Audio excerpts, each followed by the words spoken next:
Please, I'm begging you, Kevin. Go visit Elizabeth and see how she's doing.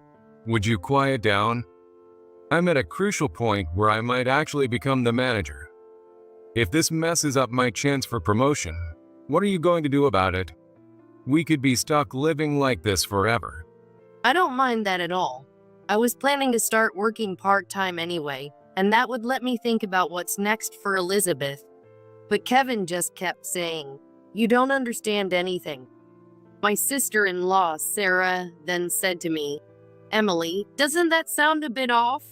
We need more data to make such a definitive statement." So, what should I do? When I asked, the two of them looked stern. Sarah replied, "Regardless of the reason, if she's being given such unclear medication, we need to sort that out first." Got it. But what can I do? Then Sarah said, Call an ambulance. "An ambulance?" Please, Emily, that's your job. My brother David said that to emphasize his point to me. While you do that, we'll look into this doctor. Yeah, for my lovely niece, I won't rule out any means necessary. My name is Emily. I'm 37. I live with my husband Kevin and our daughter Elizabeth. Kevin and I were colleagues and have been married for 13 years. With Elizabeth starting middle school this spring, I was thinking of working part-time and changing our lifestyle a bit.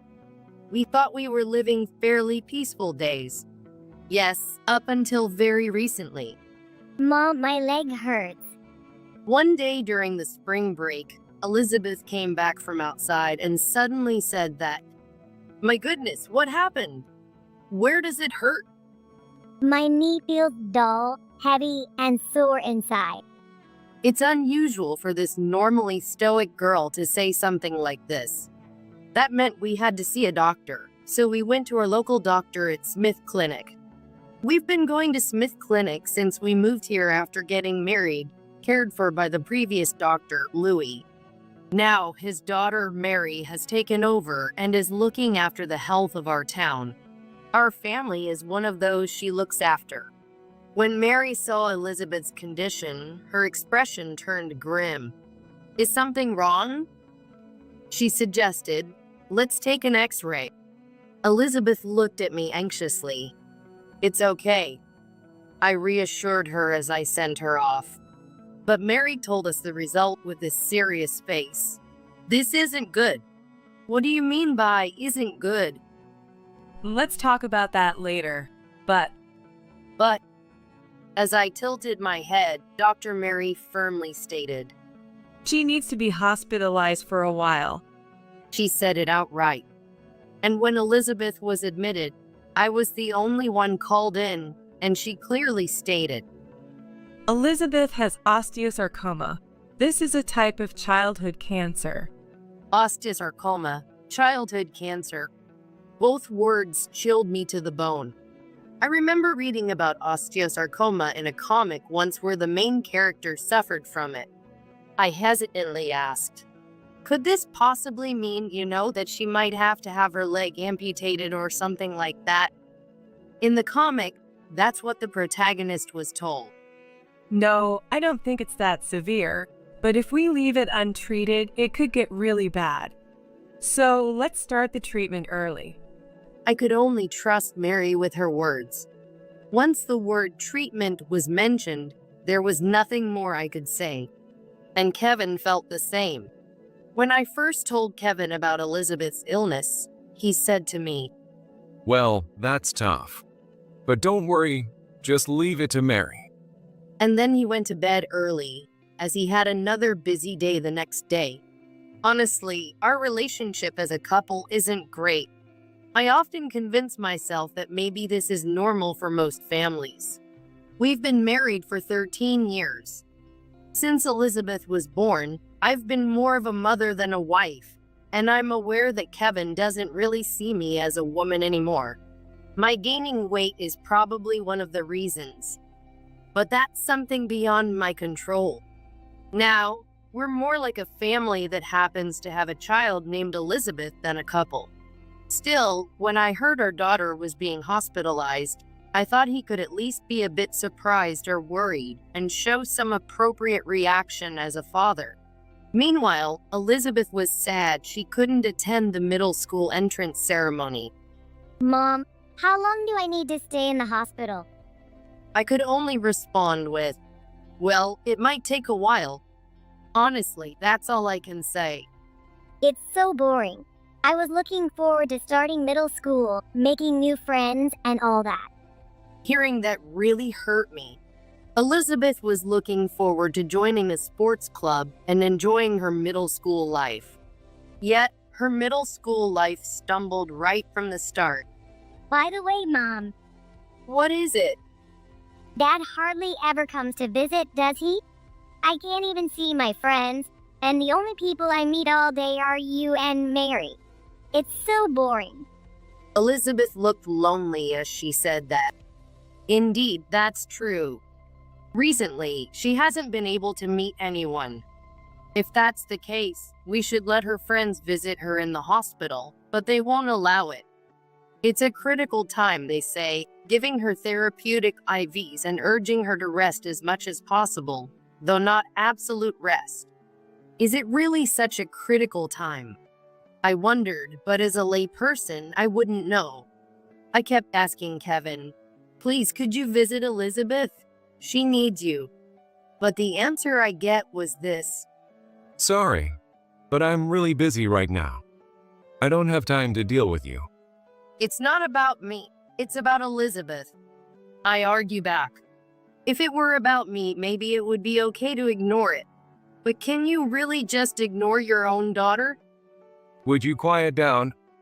I'm at a crucial point where I might actually become the manager. If this messes up my chance for promotion, what are you going to do about it? We could be stuck living like this forever. I don't mind that at all. I was planning to start working part-time anyway, and that would let me think about what's next for Elizabeth. But Kevin just said, "You don't understand anything." He then cut off the conversation. "You don't understand anything" has been a constant complaint from Kevin towards me. Come to think of it, he's always been like that. I've known Kevin since we were colleagues, but his demeanor changed subtly after he met my brother when we started considering marriage. I lost my parents in a car accident during high school. Since then, my older brother David, who's a bit older than me, has also acted as my guardian. By the way, David is a veteran nurse. It's been his longtime dream to be a strong male nurse who can handle the tough tasks that female nurses often find challenging, and he eagerly pursued this career. David's wife, my sister-in-law Sarah, is a bit older than him and a physician. They might seem like an unlikely couple from the outside, but I've always thought they were perfect for each other. And they seem truly happy, which is something I've always aspired to have. Since they're both workaholics and don't have children, they've always doted on Elizabeth since she was born. As I was thinking about my life with Kevin, I suddenly realized I hadn't told David and Sarah about Elizabeth's situation. What am I doing? I can't believe I forgot. Despite being overwhelmed by the sudden developments, I hadn't contacted them, even though they're always concerned about her. I hurriedly reached out to them, and they responded immediately. "Why didn't you tell us sooner?" Sarah and David yelled through the tablet screen. "I'm sorry, I was just a bit overwhelmed." Well, that's understandable, but pediatric cancer, osteosarcoma, is that clinic okay? Sarah tilted her head as she asked me her question. "What do you mean?" Well, was the diagnosis just based on an X-ray? "Sorry, I'm not very knowledgeable about this." They glanced at each other. Realizing the conversation was getting too technical for me, a layperson, they seemed to forget that sometimes. Sorry about that. So, what's being done now? She's hospitalized and getting daily 4 treatments. They said it's a critical time. They looked at each other again, their expressions turning anxious. Emily, doesn't that sound a bit off? "What's off?" Sorry, but just hearing that, it seems medically unsound. I tilted my head, wondering if that's really the case.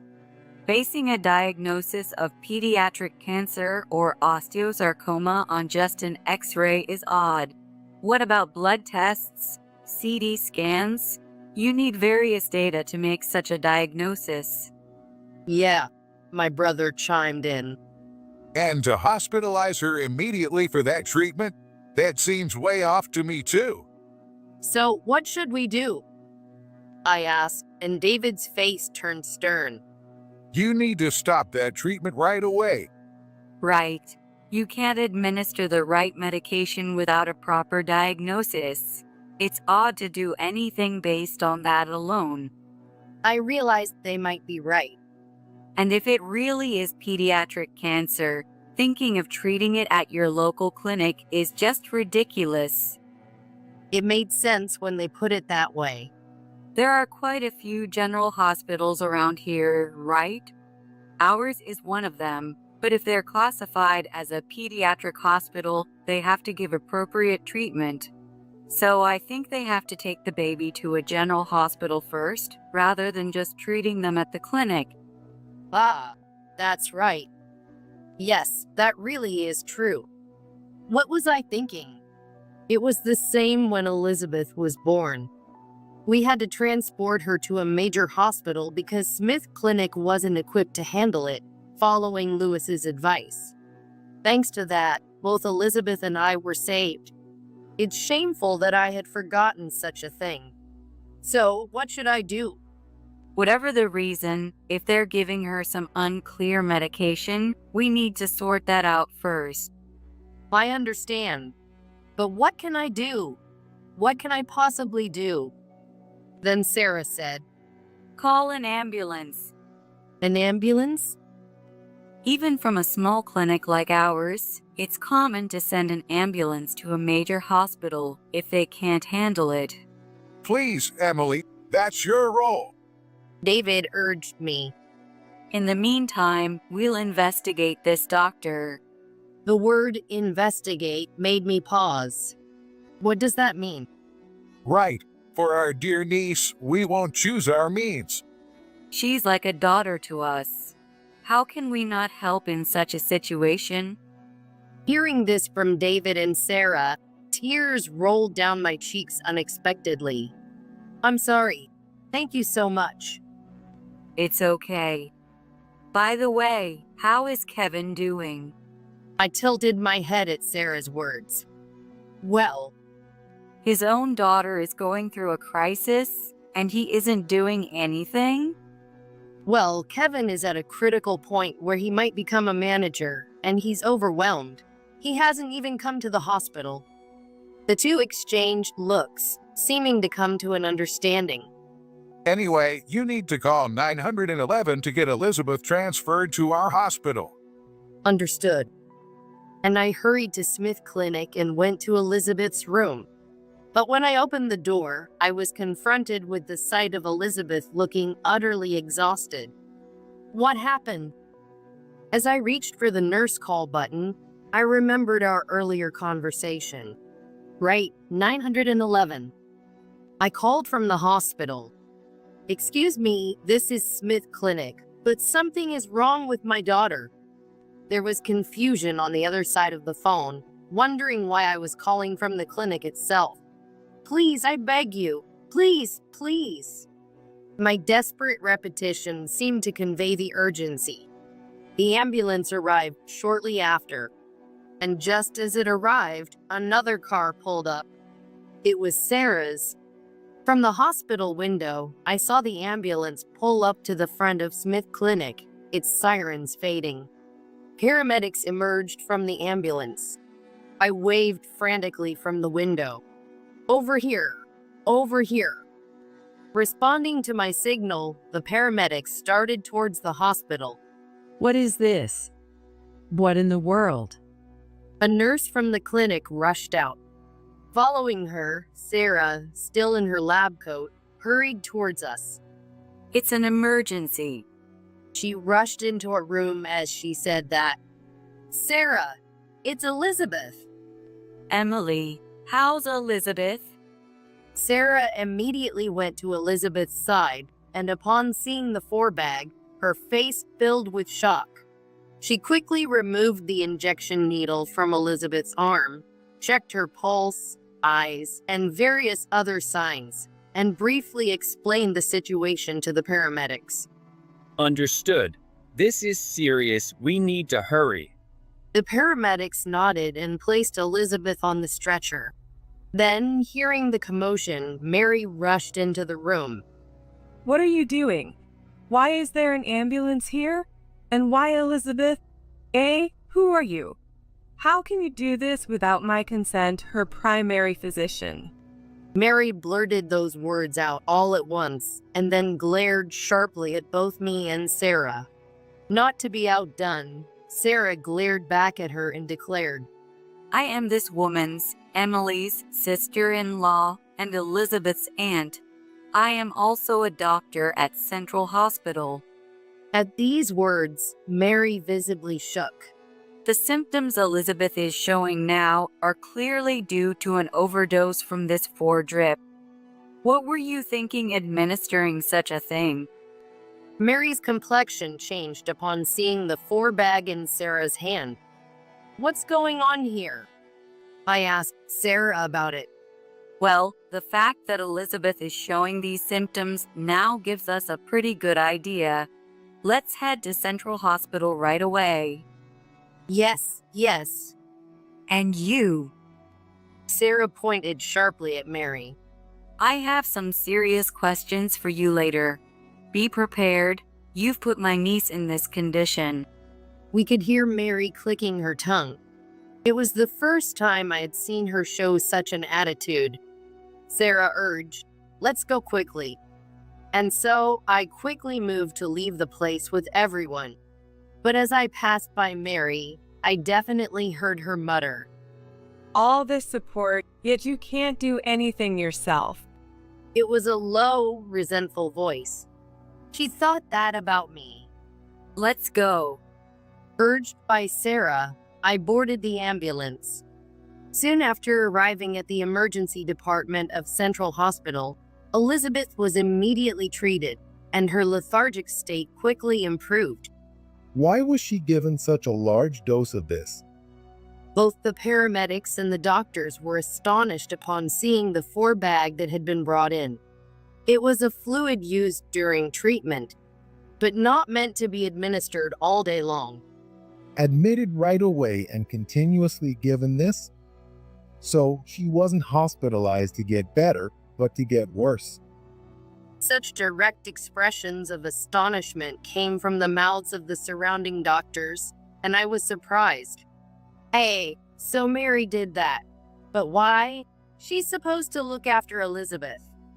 I explained that she had been hospitalized under suspicion of osteosarcoma, and so the hospital immediately performed various tests. But the doctor who conducted the CT scan turned pale instantly. Osteosarcoma? That's ridiculous. This is just arthritis. Ridiculous? How could such a basic misdiagnosis happen? The emergency room doctor was so angry. I was surprised. Is it that easy to tell the difference? No, even if it's that simple, it's impossible for a layperson to judge. Was Mary using that to deceive me? David then said, Anyway, for now we have a private room available in our hospital, so let's keep a close eye on her until she recovers. Surprised, I said, A private room? Don't worry. It's available now, and if it's about the cost, we will cover it. I had some concerns, but nothing could replace Elizabeth's life. That night, I set up a side bed in the private room and stayed overnight. Thanks to the treatment, Elizabeth regained consciousness, but was frightened and wanted me to stay with her all the time. I myself, not knowing what might happen, had resolved to stay by her side throughout. Later that night, after Elizabeth had fallen asleep, I began to doze off when suddenly I heard footsteps in the hallway outside. I immediately woke up, but pretended to be asleep. Then I heard the door to the room quietly open. Someone was creeping closer. After all the things I thought I could do for her, It was Mary's voice. now that it has come to this. I heard the sound of rummaging through a bag. Then she pulled out a small bottle and a syringe. As I prepared to move, I strained my eyes to see what she was doing. Mary opened the bottle and drew some liquid into the syringe. She then reached for Elizabeth's arm, and I couldn't hold back any longer. "What are you doing?" I jumped up and lunged at her. Whoa. With that, the bottle and syringe rolled across the floor. Oh, you're heavy. I can't breathe. Oh, you were awake?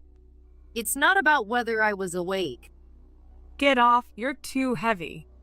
My body weight, though not quite double, was perhaps 1.5 times that of Mary. Struggling, she couldn't move at all under my weight. Startled by the commotion, Elizabeth woke up and asked in surprise, "Hey, why? What's happening?" I told her urgently, "Elizabeth, hit the nurse call button." "Okay." She pressed the nurse call repeatedly in a panic. Soon, footsteps approached from the nurse's station on this floor. The door opened and the lights came on. What on earth is going on here? It was my brother who spoke. Then, once again, I could hear Mary clicking her tongue. Well done, Emily. While saying this, my brother secured Mary's hands and feet with bands. This should keep her immobilized for now. He then picked up the drop medicine bottle, his expression distorting. What were you planning to do with our niece's life? His anger was palpable. Because you took her away from my clinic, I thought I could find an easier and less painful way. Because of what you did, I had to act quickly. Had to? What does that mean? Her vague words frightened me. My brother looked at me and said clearly, Basically, this person, though a doctor, was after Elizabeth's life. Suddenly, I felt like I couldn't breathe. What were you trying to do to me, Mary? Elizabeth was almost crying when she exclaimed that. Then there was the sound of the door opening again. Sarah entered, and it seemed someone else was behind her. She came after all. After all? I thought if we did this, she would surely come herself. That's why I arranged for a private room. I didn't want to disturb the other patients. With that, Sarah signaled to someone behind her to come in. I rushed to get an answer, but it was incredibly simple, wasn't it, Kevin? Yeah. I was confused as to why Kevin was here. What's going on, David, Sarah? Calling me here at this hour. Kevin, it's no use. Everything we did has been found out. Mary, why are you here? And why are you in such a state? It was then that Kevin seemed to notice Mary, who was restrained and on the floor, and he hurriedly spoke to her. "Kevin? Mary? Are you too close?" I shouted that when my brother shushed me. Right. Elizabeth is listening. It's okay, Mom. Elizabeth shouted. I want to know everything. After all, I'm here, and all the pain of not being able to start middle school right away, it's all because of you and Mary, isn't it? Elizabeth, you're really perceptive. Sarah gently stroked Elizabeth's shoulders and back. I'm already in middle school. It's better I understand these things. It's better to be told than to be kept in the dark. So please tell me, Mom.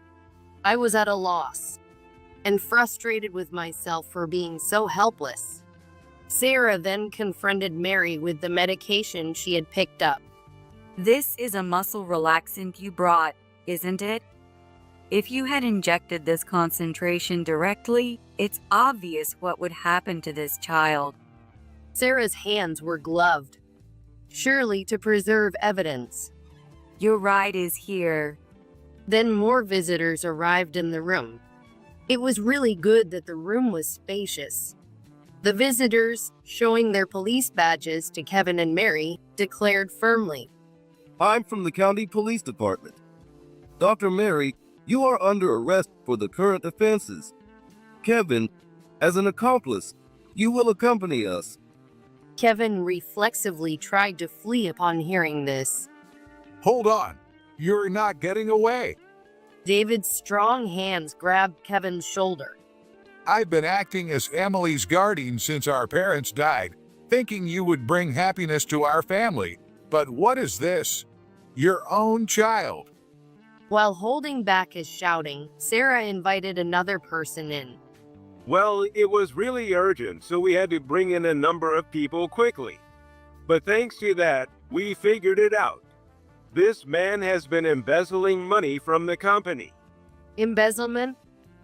I let out the word unintentionally, and Kevin averted his gaze. Sorry, we're from a private investigator's office. We were asked to look into this urgently. But Kevin said he was on the verge of becoming a manager. That's why he's been so busy and hasn't even stopped by the house or come to visit her in the hospital. The investigator continued matter-of-factly. About that. It's the other way around. He was supposed to become a manager originally, but it was put on hold because he was suspected of embezzlement. But he never said a word. I hadn't imagined it. And to cover what he embezzled, he wanted the insurance money. Insurance money? This man had taken out a $200,000 life insurance policy on his daughter. I couldn't immediately grasp the implications. So, Kevin, were you planning to use Elizabeth's life to cover your debts? I had no choice. Otherwise, I would have been kicked out of the company. What are you talking about? Involuntarily, I swung my hand at Kevin. With a smack, my large hand struck Kevin's cheek, and he fell to the ground. Damn. You've really gotten big. That's why I lost interest in you. That has nothing to do with this. So, you were distracted by the always beautiful Mary because I gained weight. Yes. Ever since you gave birth, you just kept getting bigger and bigger. I was at a loss for words. I wanted to stay slim too, but I got sick during my pregnancy. It couldn't be helped. That's right. Emily got kidney issues during her pregnancy. Since then, it's been easier for her to gain weight. That's inevitable.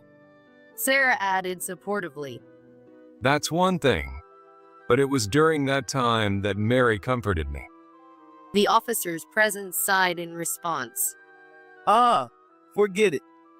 The main issue now is that this man tried to take his daughter's life. And you, sir, you asked her to do it. For now, we'll take these people into custody. I understand your anger, ma'am, but you wouldn't want to be charged with assault, would you? I was taken aback. We'll make sure you don't face any charges. It's going to be tough enough handling things for your daughter from here on. Yes. Oh, but let me ask just one thing. Didn't you love Elizabeth? I asked Kevin. I did at first. But as you kept gaining weight, I thought Elizabeth might end up the same. And I just didn't care anymore. So, Dad, you thought of me that way? And then you just didn't want me anymore? Elizabeth began to cry on the spot. I'm sorry. I'm so sorry. I hugged Elizabeth. It's because of me, isn't it? No, it's not your fault, Mom. You always did what was best for me. I understand that even as a middle schooler. Dad is just blaming everything on you. I don't want to call him Dad anymore. Just do whatever you want. That's probably for the best. Sarah agreed with her. And you were the head of Smith Clinic, right? A medical professional doing something like this, even though it was prevented, you can never return to this field again. Was he so important to you that you'd throw away your entire career over this? You wouldn't understand. Mary retorted bitterly. I worked hard to take over the current hospital, but Kevin was the only one who saw me as a woman. Do you think you could understand that feeling? There's no way I could. I'm not you. I made an effort, unlike you. I really tried to approach her. David and Sarah nodded to each other. Mary groaned and then fainted on the spot. Sarah checked Mary's pulse and condition. She then said, "She's stable," and allowed the police to take her away. Then I turned to Kevin. "I'll have a lawyer handle the divorce papers. We don't matter to you anymore, right? If we don't matter, then let's never interact again. Oh, and I'll be taking alimony and child support for raising her, all in one lump sum." I never expected to be able to say such things so calmly. It must have been building up inside me. Kevin glared at me in frustration. But I was no longer going to lose to that. "Goodbye then." I said my parting words to Kevin. Afterwards, the two were arrested and eventually brought to trial. Due to the premeditated nature of the act and the execution of the intent to take a life, Kevin and Mary were sentenced to prison even though the crime was prevented. With Mary's arrest, Smith Clinic was forced to close. Even though Louis is already an elderly, he had to write referrals for current patients, which became a significant burden. I'm truly sorry for what you've had to endure. No, Mary has been a help to us for a long time. How did it come to this? Perhaps I expected too much from her. Louis murmured sadly. Though it was difficult to accept, Louis made sure to pay the compensation owed. It's going to be tough for both of you from here on out. Since we're closing the clinic anyway, we'll make some money off the equipment sale. That's what Louis told me. Kevin was also convicted. Though he was not the executioner but the instigator, he complained, "A prison sentence is too harsh." Unfortunately, under the law, instigation is considered complicity.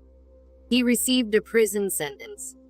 Initially, it was Kevin's idea, and without him, Mary would likely not have strayed. This case, being an attempted insurance murder of his daughter, made the local news. Being a victim myself, it became difficult to continue living in this area. During this time, Sarah and David suggested, "Why don't we move away?" Actually, we were thinking of serving in rural healthcare for a while. I'm a doctor, and David is a nurse, so it's a perfect fit. We were planning to move far away eventually, but the timing just never worked out. How about coming with us? They invited me like that. Perhaps the scandal made it uncomfortable to stay at the hospital. Their offer reflected a kindness that didn't need to be explicitly stated. So I took them up on it. After a while, we moved to a distant state.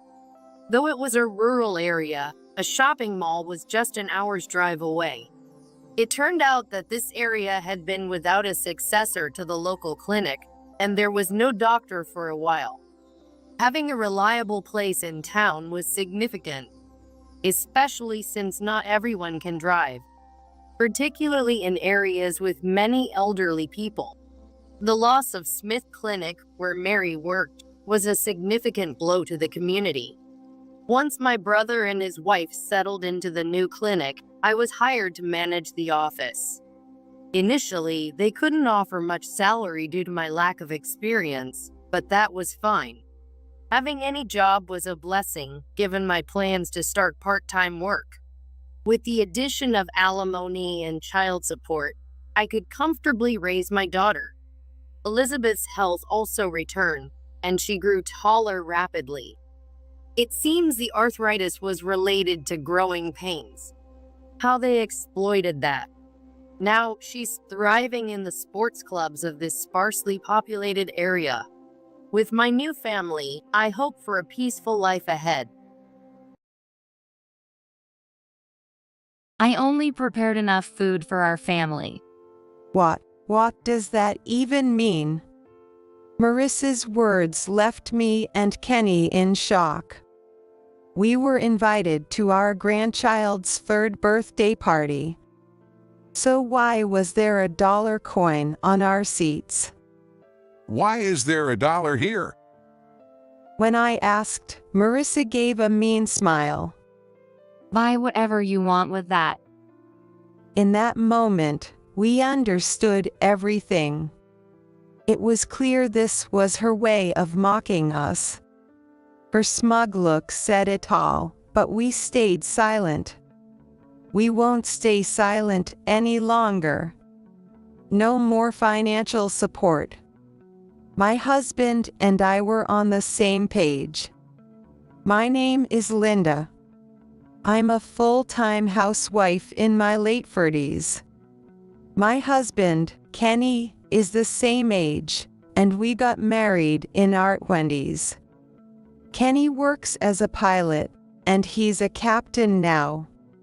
I used to work as a flight attendant for the same airline, but after we got married, I decided to leave my job and focus on being a housewife. At the time, I had wanted to continue being a flight attendant, but balancing work and home life was too hard for me. Even though it was tough, I've ended up living a happy life. We have one son, Tyler. He works as a lawyer and is quite popular, appearing in the media often. He's moved out and now lives on his own. We are so proud of him. One day, Tyler called and said, "I'm getting married." Apparently, he had proposed to his longtime girlfriend. What? That's amazing. We should meet her sometime.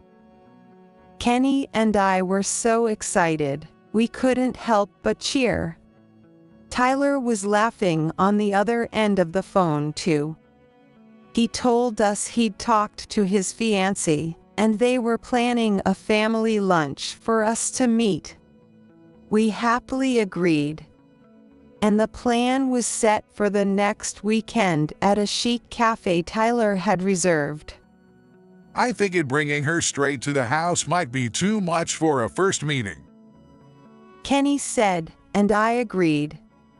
What kind of person did Tyler choose, considering he can be so thoughtful? We were sure she was wonderful. We couldn't wait to meet the woman. When the day arrived, we went to the cafe, and Tyler was already there with her. She smiled at us as we walked in. "Nice to meet you. I'm Tyler's mother." And I'm his father. Nice to meet you. We greeted her, and she gave a polite greeting, glancing shyly at Tyler. She seemed a little bit shy. Sensing that, Tyler introduced her to us. "This is Marissa. Her father's been working as a lawyer at my firm." I'm Marissa. It's nice to meet you. Though she was soft-spoken, she made sure to look us in the eyes. After the pleasant introductions, we all went inside the cafe. Marissa seemed quiet and reserved, but the atmosphere was comfortable. I think the meeting went smoothly overall. However, when Tyler and Kenny briefly left the table, Marissa asked me something unexpected. What kind of work do you do, Laura? I'm a full-time housewife. I quit my job when we got married. When I said that, she looked surprised. What? So you've been living on just your husband's income? That's right. I purposely didn't mention that I used to be a flight attendant. While that was a proud moment of my past, I wasn't about to brag about it. Oh, that must be nice. She said, with a smile. There was something off about that smile for just a moment, but then Kenny and Tyler returned, and the conversation moved on. By the way, Marissa, what kind of work do you do? As we were getting ready to leave, I asked Tyler privately. She's working as her dad's secretary. She said she's still learning the ropes, though. I see. If she's an apprentice legal secretary, she must be very smart and capable. Maybe to someone like her, a full-time housewife like me didn't seem very impressive. That's how the meeting ended, leaving me with a bit of a strange feeling. Could you help us out with our living expenses? Marissa said this to us about a week after the wedding and their honeymoon. She suddenly showed up at our house, and as soon as she sat down, that's what she asked. Tyler wasn't with her, and Kenny and I were completely caught off guard. Help with living expenses, what do you mean? When I asked, Marissa's face turned serious. Tyler's salary alone isn't enough to live comfortably. I only make pocket money since I'm still an apprentice. Tyler's earning a pretty decent salary, though. What's so hard about it? Kenny had a point. Tyler might still be young, but he passed the bar exams while he was in college and became a lawyer in record time. He's been doing great and is already a trusted attorney. But apparently, even with his income, it wasn't enough for Marissa. Maybe we're okay now, but once we have kids, we'll be in trouble. That's why I'm asking for help now, to start saving for the future. Marissa said this with determination. I could understand her anxiety about the future. But isn't it something they could worry about once they actually had kids? I don't mind helping, but you could also start saving within Tyler's current salary before kids come along. Exactly. There's no rush until after the kids are here. When Kenny and I said that, Marissa seemed a bit thrown off for a second. But just for a second. Well, I'm still anxious. With my own future uncertain, having an unstable marriage scares me. She looked down with watery eyes, trembling. Could she be crying? Was she silently worried about the future, even to Tyler? With that thought, neither Kenny nor I could ask her anything further. And so, we reluctantly agreed to help Marissa out. If Tyler gets a raise and Marissa becomes a competent secretary, things should stabilize. I agreed with Kenny's words. Sure, Marissa might struggle at first, but she would figure it out in time. I convinced myself of that, but there was one thing Marissa said that bothered me. I have a favor to ask. Could you keep this a secret from Tyler? I'll talk to him about it someday. Kenny and I agreed to that request, but I couldn't shake the feeling that we were deceiving Tyler. A year after we started helping Marissa, Tyler and Marissa welcomed their first child. We were thrilled to finally meet our long-awaited grandchild.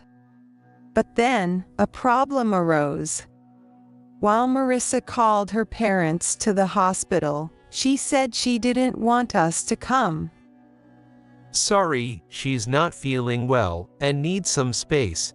I promise I'll let her see you after she's discharged. Tyler, who called us, sounded genuinely apologetic as he said that. We understood and decided it was fine, looking forward to meeting our grandchild. In the end, we got to see our grandchild a month after the discharge. Tyler and Marissa came over to our house for a visit. I can finally introduce you. Tyler said with a smile. showing us the baby's face. The baby, a boy who looked just like Tyler, brought tears of joy to my eyes. He's so cute. Absolutely. Do you want to hold him for a bit? As Kenny and I smiled, Tyler said that. But Marissa, standing next to him, glared at us with an annoyed look. Don't you think it's time to head home? You said we had to leave soon since we're going to my parents' place. I know, but can't we just enjoy a little longer? Tyler replied, but Marissa quickly took the baby away from him. Thanks for having us. She said that with a straight face and walked out.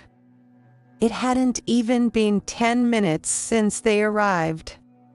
Tyler smiled sadly at us, looking a bit defeated. Sorry, she's been pretty on edge lately. Kenny and I exchanged glances. Realizing Marissa might be feeling overly sensitive after just having a baby. Though we had mixed feelings, we handed Tyler the gift for the newborn without complaining. By the way, while Tyler personally brought back the thank you gift, Marissa never contacted us again. From that point on, Marissa started avoiding contact with us. Tyler would come to visit with the baby, but for some reason, Marissa seemed reluctant, and their visits became less frequent. However, despite not wanting to meet, Marissa only reached out to me. Please pick up some diapers, 'cause we're out. She didn't even call. Instead, she texts a brief message. Reluctantly, I went shopping and rang the doorbell at their place, only to receive another message. Please leave them at the front door. Even though I was paying for the shopping, I didn't get a single word of thanks. I didn't expect gratitude, but at least I wanted to see the baby's face. How's the baby doing? I tried sending that, but there was no reply from Marissa. She completely ignored my messages and sent another request for shopping. It felt like I was being treated like a servant. Sure, I had told Tyler, let me know if you need anything, out of kindness to help them with their first time parenting. But with Marissa, it felt like she only saw me as a handy housekeeper. I continued to support Marissa. Every month, I deposited money into the account she specified for living expenses. Yet she never expressed gratitude, not even a simple email. Thinking it was pointless to contact Marissa, I reached out to Tyler once. I don't need to meet, but I'd like to see a picture of the baby. Soon after, I didn't hear from Tyler, but I received an email from Marissa. Right now, parenting is overwhelming. I can't think about my in-laws. I was shocked by her thoughtless response. I had been supporting Marissa out of concern for her future, yet here I was facing such cold treatment. With that kind of reaction, I could hardly find the motivation to help her anymore. Tyler did reply eventually, but his message showed he didn't know the situation at all. I'm at work, so could you send that to Marissa? If I told Tyler everything now, would we finally get to see the baby? I thought about it, but I didn't have the courage to follow through. As I felt frustrated and started to wonder if Marissa was really saving any money, I continued to send the monthly support. After that, Tyler would occasionally reach out and send baby pictures, but the days of not seeing the baby or Tyler continued. And then 3 years passed. I began to think I might never get to see the baby.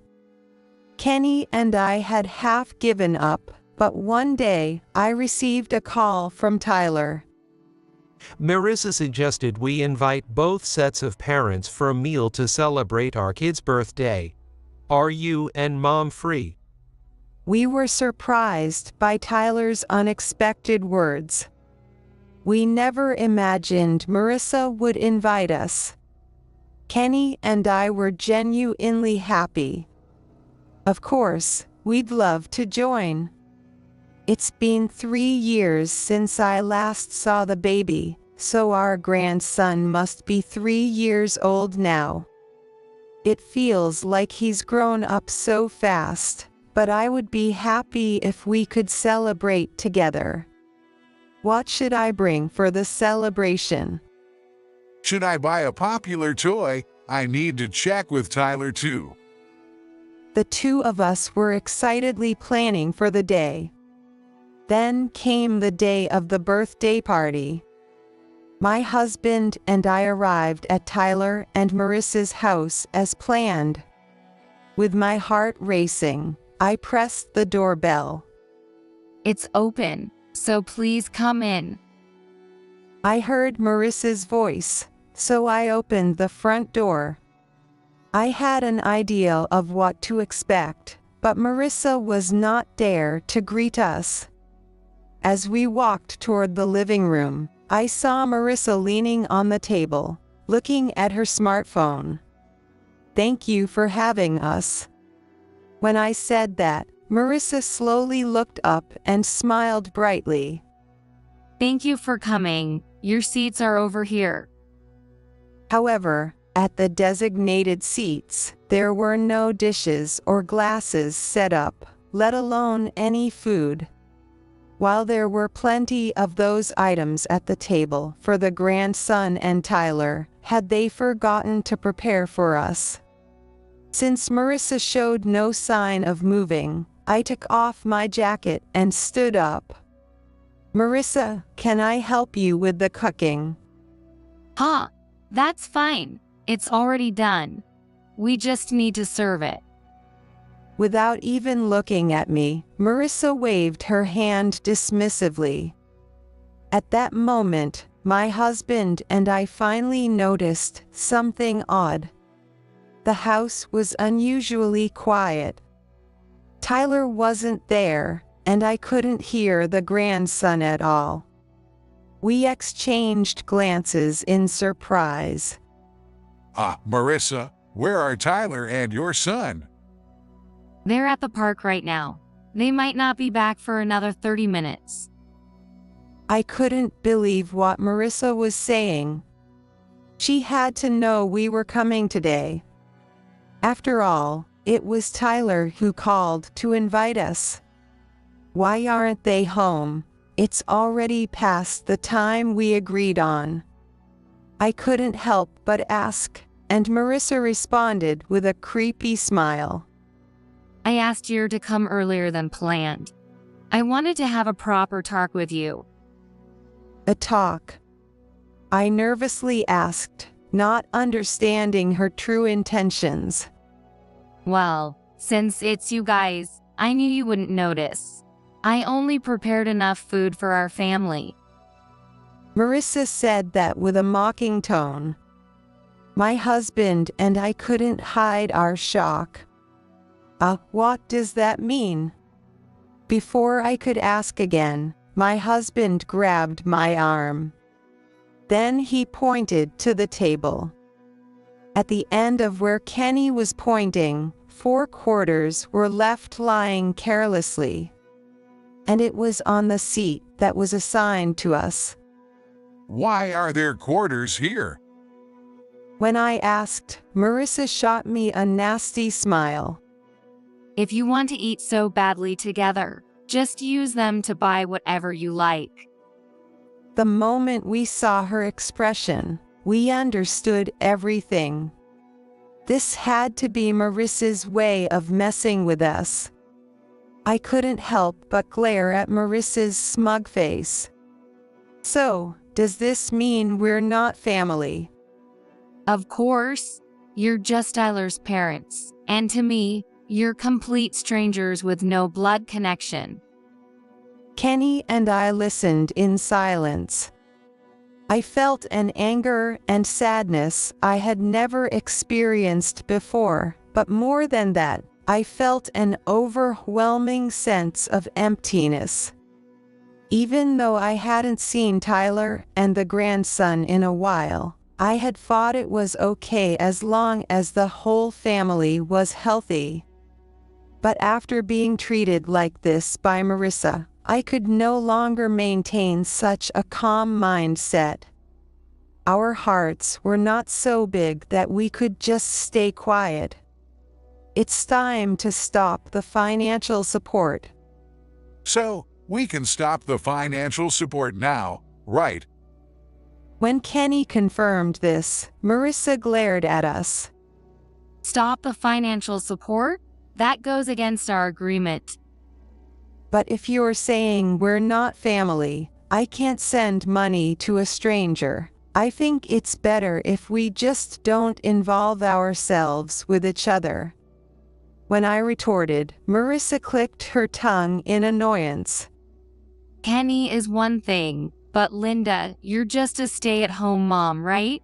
How can you talk to someone like me, a liar's secretary, like that? What? I couldn't believe what I was hearing from Marissa. What are you talking about? Isn't it true? Just doing housework at home is something anyone can do. I really don't want to hear opinions from someone like that. With her casual insults, both Kenny and I were left speechless. The discomfort I felt during our first dinner together was because of this. She probably looks down on me quite a bit. Yet, despite looking down on me, the fact that she was still asking for money seemed contradictory. I should mention, though, the help you guys provide isn't even a significant amount. You should be grateful I didn't complain. Marissa unleashed her selfish claims as if a dam had burst. So it wasn't a significant amount, so you didn't let me see our grandson. I couldn't help but snap back, and Marissa's lips curled into a creepy smile. Did you finally get it? Now get out of here already. Marissa shouted this loudly. Then she leaned in closer to us. I'll let them know you two had other plans and couldn't make it. So feel free to leave. I only want to celebrate with family. Without hiding her ugly true nature, Marissa said this with a malicious grin. Kenny and I were left speechless by Marissa's outrageous words. We never expected her to be so twisted and so openly trying to exclude us. We didn't argue any further and left the scene, following Marissa's lead. I can't hold back anymore. I need to tell Tyler the truth. Yeah, and I feel sorry for the grandson, but let's take advantage of the timing when the other parents are coming. Until now, we had been sending money thinking it was for the best, but we had reached our limit. Since Marissa was the secretary to her own father, she likely felt superior and behaved arrogantly. But I wasn't the type to just stay quiet. I quickly took out my smartphone and called Tyler. At the same time, Kenny called someone else. Hello, Mom, what's up? Tyler, there's something I've been keeping quiet about. When I said that, Tyler seemed to sense something just from my voice, and asked, Is something wrong? I told him to bring Marissa over to our house. Then Tyler said he'd be right there. 20 minutes later, just as promised, Tyler showed up at our house with Marissa. Not just Marissa. It seemed her father had come along too. I left our son with Marissa's mother. Don't worry, it was just before the birthday party was about to start. Tyler whispered that to me. For now, we let everyone in. Marissa was clearly in a bad mood, but her father looked pale and was shaking. It was probably because Kenny had explained the situation to him earlier. I took a moment to recount all the financial support we had given to Marissa and all the mistreatment we had endured over the past 3 years. Marissa seemed desperate to keep it a secret, as she shouted to interrupt me every time I spoke. She is lying. She's trying to make me look like the bad guy. However, Tyler and Marissa's father managed to keep her in check. I was told by Marissa that she'd send the pictures of the kid herself. Tyler said, his face turning pale after hearing everything. I've only received pictures of the grandson once a year, and whenever I ask Tyler, Marissa sends snarky comments to Linda. What's that about? Tyler was left speechless, which was understandable. He had probably been working hard, with hardly any time off. And if Marissa had offered to be our contact, Tyler wouldn't have tried to send anything. We were stunned by how cunning Marissa's schemes were. I sincerely apologize for my daughter's behavior. In the midst of all this, Marissa's father apologized deeply. And with a face that looked like he was about to cry, he said, I'm so sorry for causing trouble for Kenny and Linda like this. Marissa gasped when she heard that. Dad, why are you sucking up to them so much? These folks are my respected ones.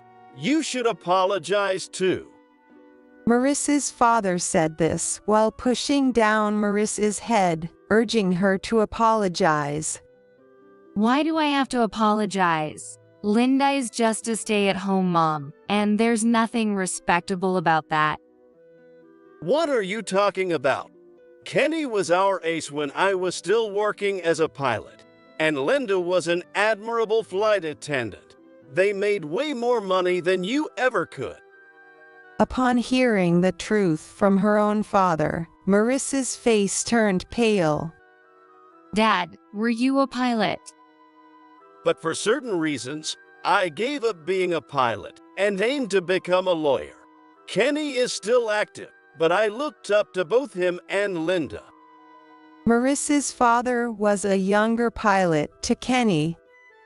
I had flown with him a few times and, of course, had conversations with him.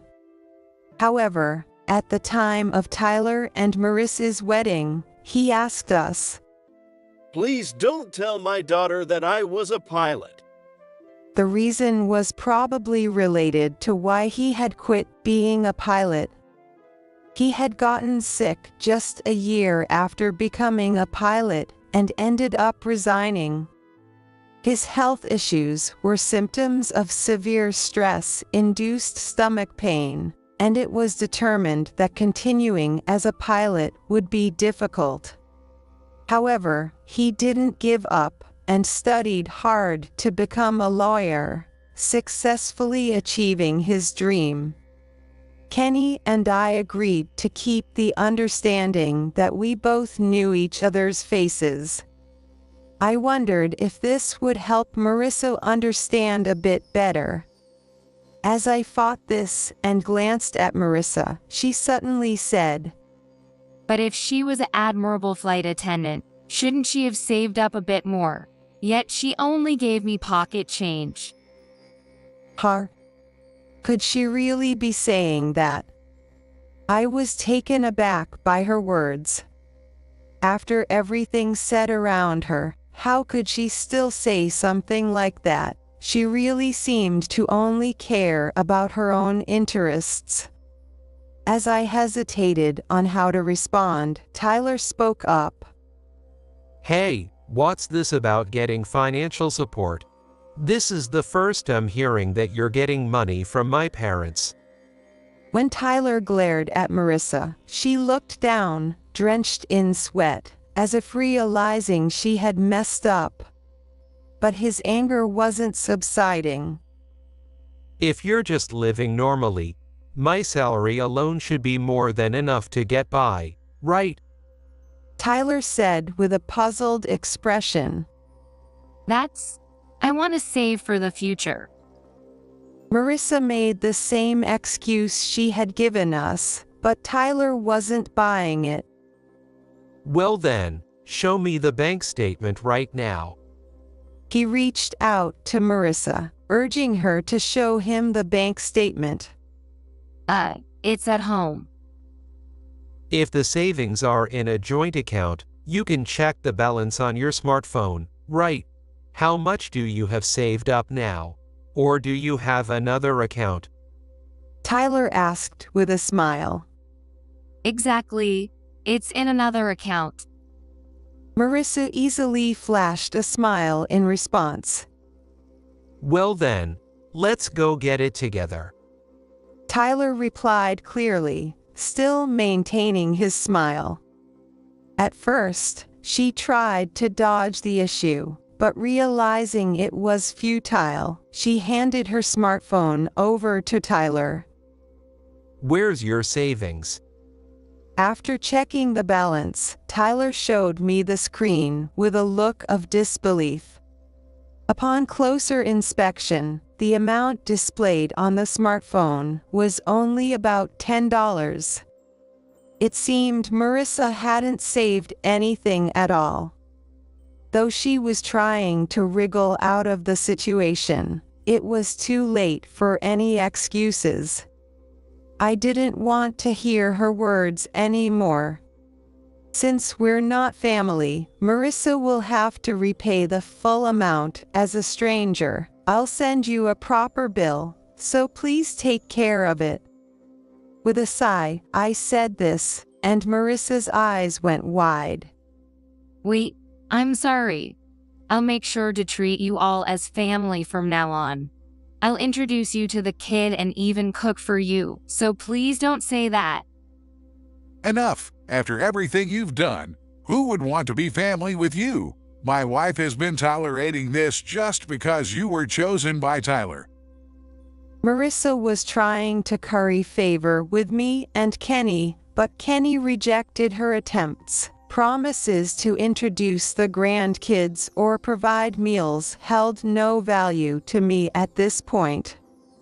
Watching the whole scene unfold, Marissa's father turned pale and apologized. I'm truly sorry. I will definitely make my daughter repay the money given as support. That's impossible. Don't make decisions on your own. Marissa was still barking, but her father and Tyler managed to stop her. No matter how impossible it seems, you have no right to refuse. We need to find out how the original savings were spent too. Depending on how they were used, you understand, right? Tyler, with a look I had never seen before, said this menacingly. 2 weeks later, Tyler decided to divorce Marissa. It turned out she had been financially supporting a host, quickly using up both her own earnings and the allowance from Tyler. A host? So you've been giving money to him since we got married? Seems like she had been going to him even before marriage, but the money from you was also spent on beauty treatments, designer bags, and clothes. Apparently, it was to get compliments from her main host. I felt dizzy hearing Tyler's words. I couldn't believe she had used the support money for such vanity. I truly couldn't understand what she was thinking. I heard Marissa had been acting like a host's girlfriend and was quite well known at the club. That's how she had convinced us to seek financial help. Her title as her father's legal secretary seemed just for show, as she had been leaving the child with her own mother during her maternity leave, and repeatedly visiting the host. Tyler had grown tired of Marissa and decided to divorce her. I've decided to take custody. It seems Marissa had been completely relying on her mom and hadn't been parenting at all. Tyler said this while holding his 3-year-old son. Seeing Tyler lovingly holding his child made me feel like I could cry. I might finally be seeing the scenery I had longed to see. I was so busy with work that I didn't notice any changes in Marissa, though. I'm sorry we stayed quiet too. We only wanted to help you, but it ended up ruining everything. When I replied like this, Tyler shook his head as if to deny it. I liked Marissa, but I thought there was no way I could live with someone who looks down on family. The moment I heard those words, I couldn't hold back my tears. I couldn't stop the tears mixed with anxiety and relief. Tyler and Marissa got divorced, but there were still things to take care of. My husband and I demanded repayment from Marissa for the money we had sent her over the years. Of course, this was not a legal process, but we approached Marissa's family instead. Marissa hesitated, but her father immediately agreed to the payment. Tyler also claimed compensation for Marissa's extravagant spending. Since her father quickly agreed to this as well, Marissa had no choice but to pay. It seems Marissa had accumulated quite a bit of debt, as she repaid Tyler and us the money she had squandered all at once. After that, she was promptly disowned by her parents. Desperate, she moved in with the host she had been supporting, but the host, who had only been kind as part of his business, certainly wouldn't deal with a broke Marissa. She was quickly discarded and ended up wandering without a place to stay. Now, she seems to be selling off all the designer items she bought in bulk and juggling several part-time jobs to make ends meet. I learned all this from the messages Marissa sent to Tyler. Marissa broke in by a life completely opposite to what she was used to, called Tyler, saying she didn't want the divorce after all. However, Tyler never answered, and eventually, he blocked her calls. It seems he also blocked her messages, so Marissa probably has no way to reach him anymore. To completely cut ties with Marissa, he decided not to ask for child support. It's clear that she can't live a normal life, likely to repay all the money she has squandered. But that's no longer our concern. Tyler started living with us. He moved into a spacious house to match our living arrangement. Since Marissa knew about the old house, Tyler suggested us to take the plunge and move. Thanks to that, we can now live without fear of Marissa. Our little grandson now goes to preschool and has made many friends. We are doing our best to help with raising our grandson. Tyler makes time to be with his son, but he sometimes has to work overtime or on weekends. So, I go to pick up our grandson from preschool. I'm going to draw a picture with Grandpa and Grandma next time. Can't wait to show you. Our grandson smiled and told me that even now, Marissa's parents still see our grandson, and it seems the child understands both sets of grandparents well. We want to continue to warmly watch over our grandson's growth as both families. Tyler, having just divorced, often says he's done with marriage. For now, he continues to work as a lawyer while raising his child and hopes to become independent one day. Improving his skills while raising a child might not be easy, but I have complete faith that with Tyler's abilities, he can achieve his dream. By the way, it seems Marissa's father is still working hard at the law firm to make sure Marissa doesn't attack Tyler. If she does show up, he's apparently there to act as a bodyguard to send her away. He has done nothing wrong, so I hope he continues his work as a lawyer. Though Tyler's marriage caused some painful experiences, we have now regained our peaceful days.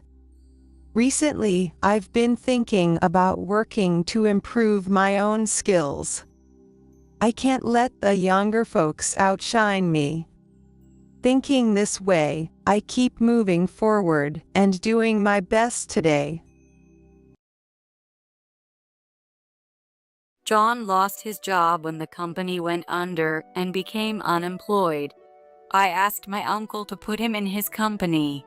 A year later, I received a picture of John and his mistress, Natalie, along with a message on my phone.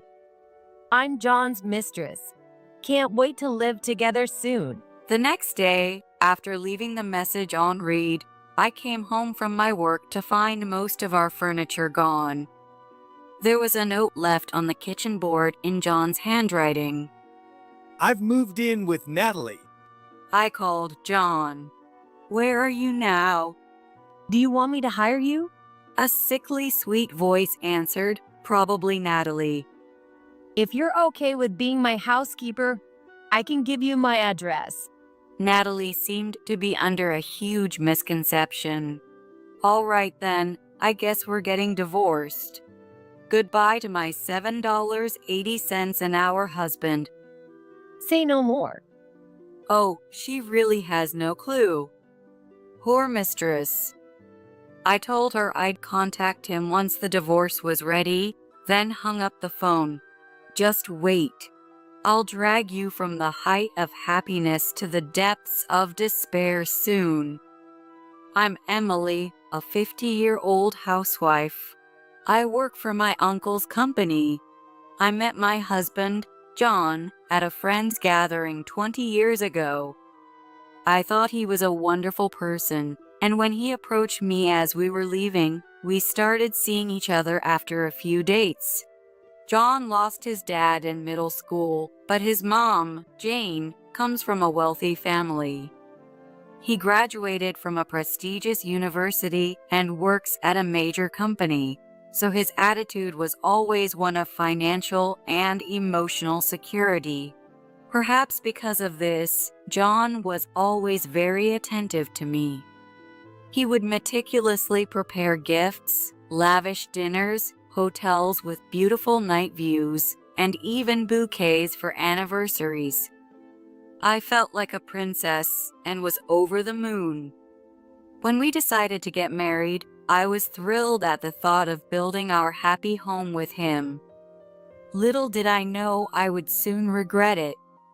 It was easy to imagine Jane, who had lived alone with her son since his middle school days, interfering in our married life. But living in a nearby town, Jane never visited our apartment, nor did she rush us over the phone to visit her. It seems she's busy with theater, traveling with friends, and concerts. Hearing that, I was relieved. Soon after, I found out I was pregnant, and Jane and John were even happier than I was, and we savored the joy together. But it was around this time that dark clouds began to gather over our marriage. John started going out every weekend. Even while I was bedridden with morning sickness, he would nonchalantly go skiing, camping, or on trips, making me question his sanity. We're married now, yet you leave every weekend. Isn't that strange? When I complained, John tilted his head. It's impossible to take pregnant Emily along. How about I invite some friends over, like 5 or 6 people each week? John's face lit up. That way you'll have fun too, Emily. We can have a barbecue, and everyone can bring their own beers and meats. It'll take your mind off things. I was dumbfounded. Did he really say this, knowing I couldn't keep food down because of nausea? Of course not, I yelled, and John frowned in annoyance. What's wrong with spending my own money to go out on weekends? I'm not telling you not to go. I just want you to be considerate since you're no longer single. John looked even more exasperated. That's your job, Emily. What? You should be more grateful for the comfortable life you have thanks to me. I work for us, so you should take better care of me. You're my wife after all, he said arrogantly, dragging his suitcase out of the house. I listened to the sound of the car engine fading away and sank into the couch, feeling depressed. I understood John's point. But neglecting a pregnant wife to drink late with colleagues on weekdays and hang out with single friends every weekend, that's a different story. He hasn't let go of his bachelor mindset. Will he develop a sense of fatherhood when our child is born next year? I could only hope he would change. Eventually, a healthy baby boy was born. John and I named him Kyle, and he grew quickly. I had John tell Jane not to come to the maternity hospital so I could spend some quiet time in my room. However, the aftermath was intense. After I was discharged, Jane barged into my apartment multiple times with her friends. The first time was right after I had finally managed to put Kyle to sleep. The doorbell rang just as I sat down on the couch to rest, making my heart jump. Checking the front monitor, I saw Jane and a few older women. I reluctantly opened the door, and Jane and her friends stomped in, heading straight for the living room and rushing to the baby bed. Oh, how adorable. Isn't he? He looks just like John. Really? I don't see it. You're just saying that because you love your son. Oh, look, his eyes are open. Kyle, who had been dozing off, scrunched up his face and began to cry loudly. Emily, soothe him quickly. It's not good to let him cry too much. And by the way, I'll take some tea. Earl Grey and some pastries, please. Suppressing my irritation, I picked Kyle up and soothed him. Jane and her friends crowded around me, poking Kyle's cheeks and patting his head like he was a pet. How nice. I wish I had a grandchild soon. I have 2 granddaughters. I'm telling my daughter-in-law she needs to have a boy next. Hearing these conversations, Jane looked pleased with herself. Jane and her friends, who came like a storm, chatted and ate pastries, leaving crumbs all over before finally leaving. When I complained to John after he got home from work, he smiled for some reason. Mom must have wanted to show off her grandson to her friends. It's cute, really. I couldn't believe it. Listen, it's my 3rd day after discharge. I'm still dizzy and feeding Kyle every 2 hours while doing housework. His indifferent response annoyed me. It took me 2 hours to get Kyle back to sleep. Please tell Jane no more unannounced visits. John frowned visibly at my request. Mom and her friends came to celebrate. You should be grateful, not complaining. I was exasperated by how little John understood. I should have gone back to my parents' house, even if it meant taking a long flight and train ride. My parents live with my brother's family, who have young kids, so I didn't want to burden them. John, you don't help with childcare at all, so you don't understand. Please take care of Kyle sometimes. I pleaded earnestly. Like on weekends, watch Kyle for an hour so I can go to the salon or relax at a cafe. You just want to slack off as a mom. John laughed, seemingly amused. Every mom takes care of their kids on their own. If you can't do it, you're a failure as a mother. That's terrible. Don't say that. It's the truth. John snapped, glaring at me. How can you ask me to ruin my precious day off?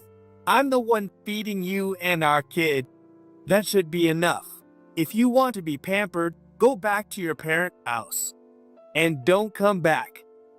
John threw these cold words at me before heading to the bathroom. As I wiped my eyes, Kyle seemed to sense my mood and started fussing. Holding and soothing Kyle, I felt my spirits sink. How could someone so kind change so drastically? Or is this his true nature? Eventually, I began to think that, in some ways, Jane was better than John. She showed interest in Kyle, played with him, and talked to him. John, on the other hand, was strangely indifferent to Kyle. After much persistence on my part, he started bathing Kyle on weekends, but did nothing else. Even when in the same room, John was engrossed in cell phone games, shooing Kyle away when he crawled over. He was completely indifferent, no matter how cute Kyle's laughter was or how he babbled. Will he ever act like a father? Childcare had just begun, but I felt crushed by anxiety. Despite Jane's numerous visits with her different friends, she stopped when Kyle turned 3. As Kyle developed a personality and started expressing opinions, he apparently became less cute to her. After enjoying a period of peace, I approached John. I'd like to start working again.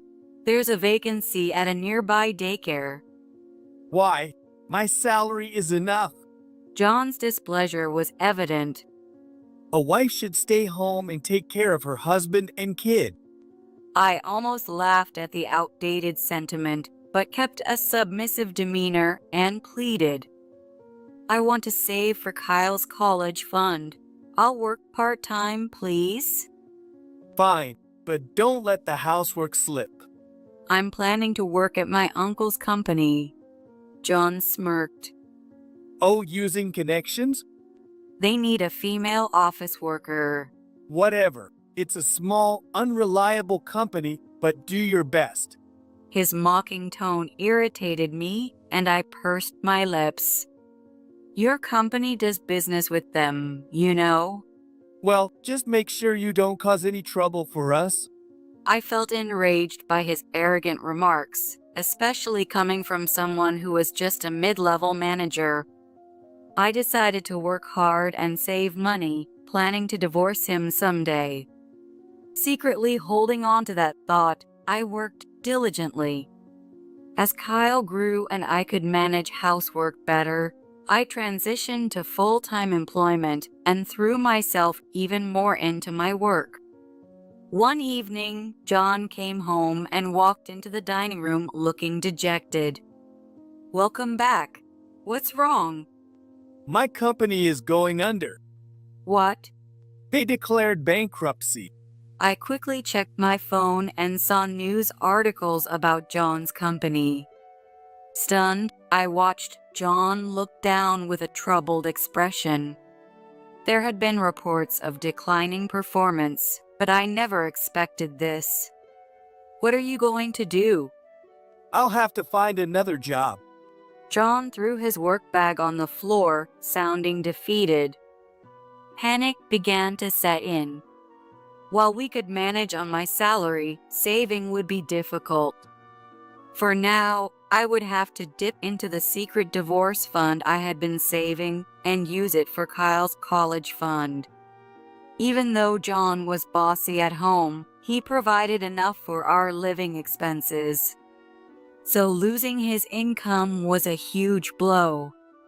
I could only hope he'd find a new job before his unemployment benefits ran out. But John only diligently visited the job center for the first month. Soon, he settled into a lazy routine of staying up late and sleeping in.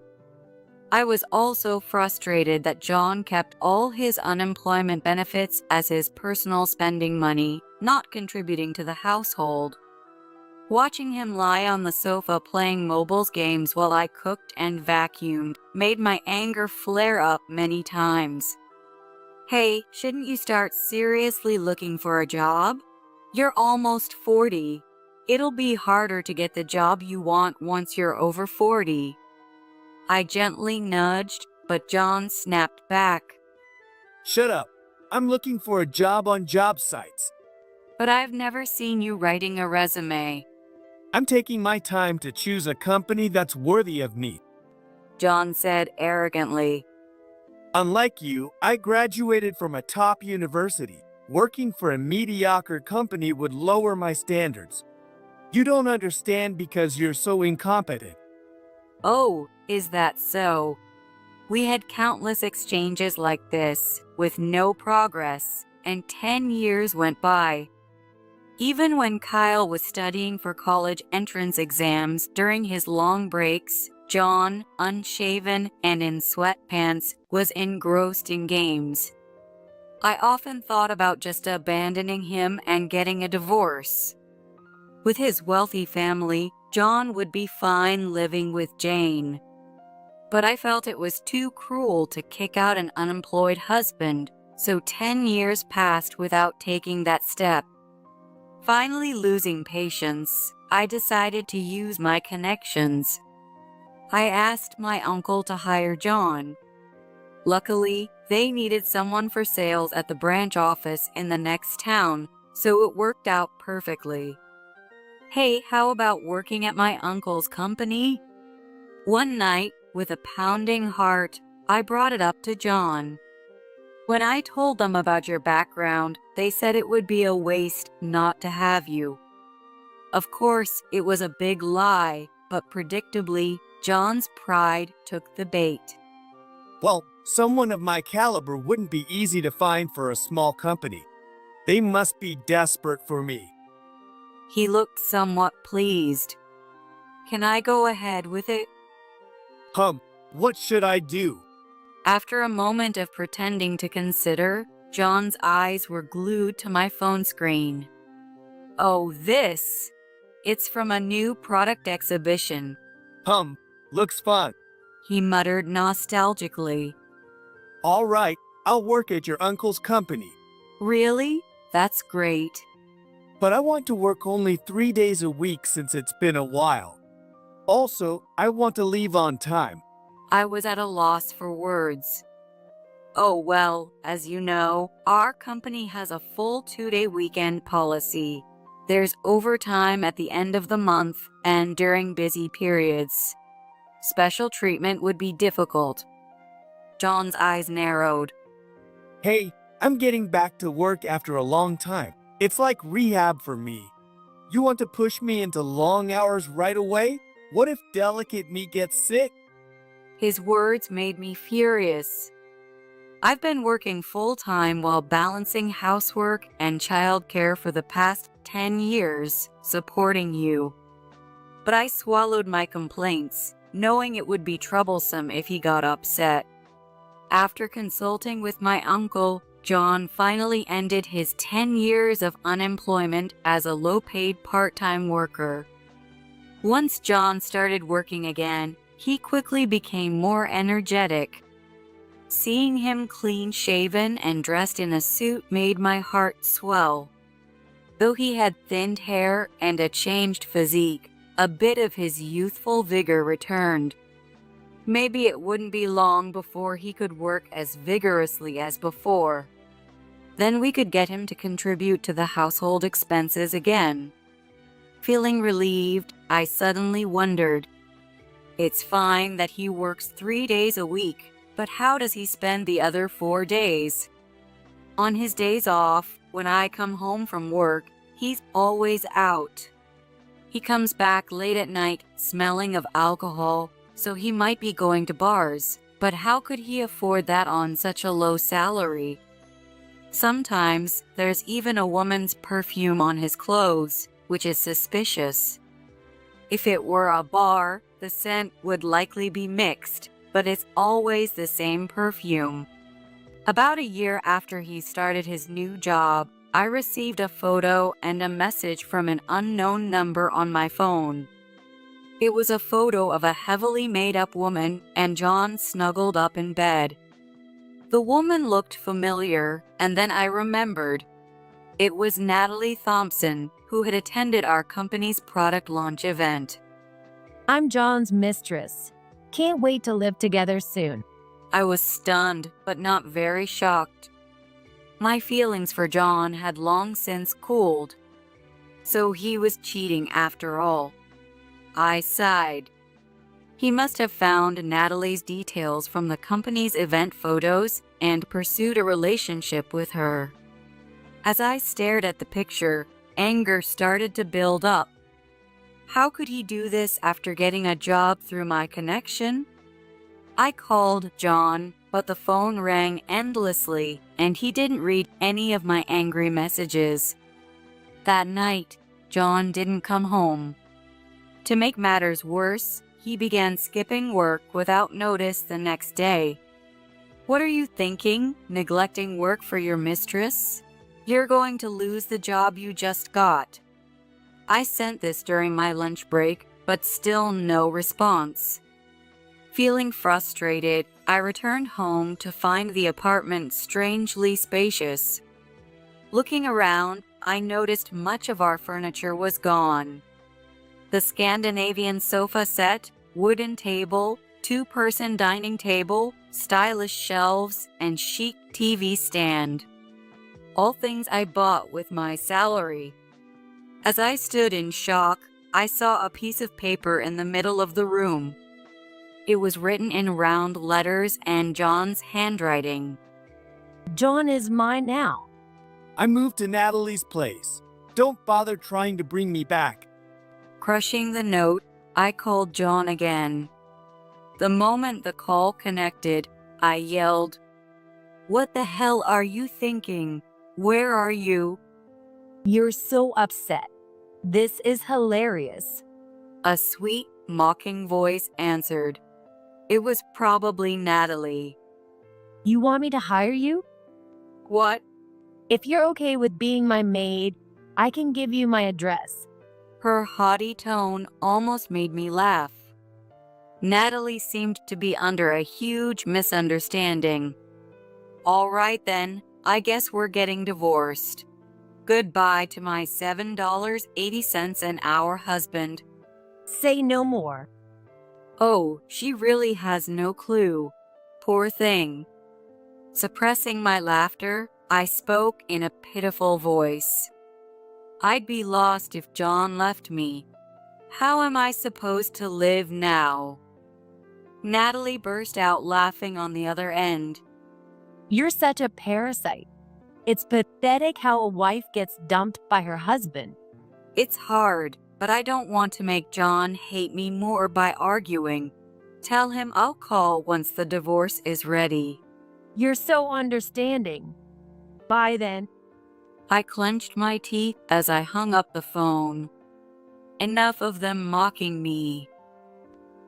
Just watch.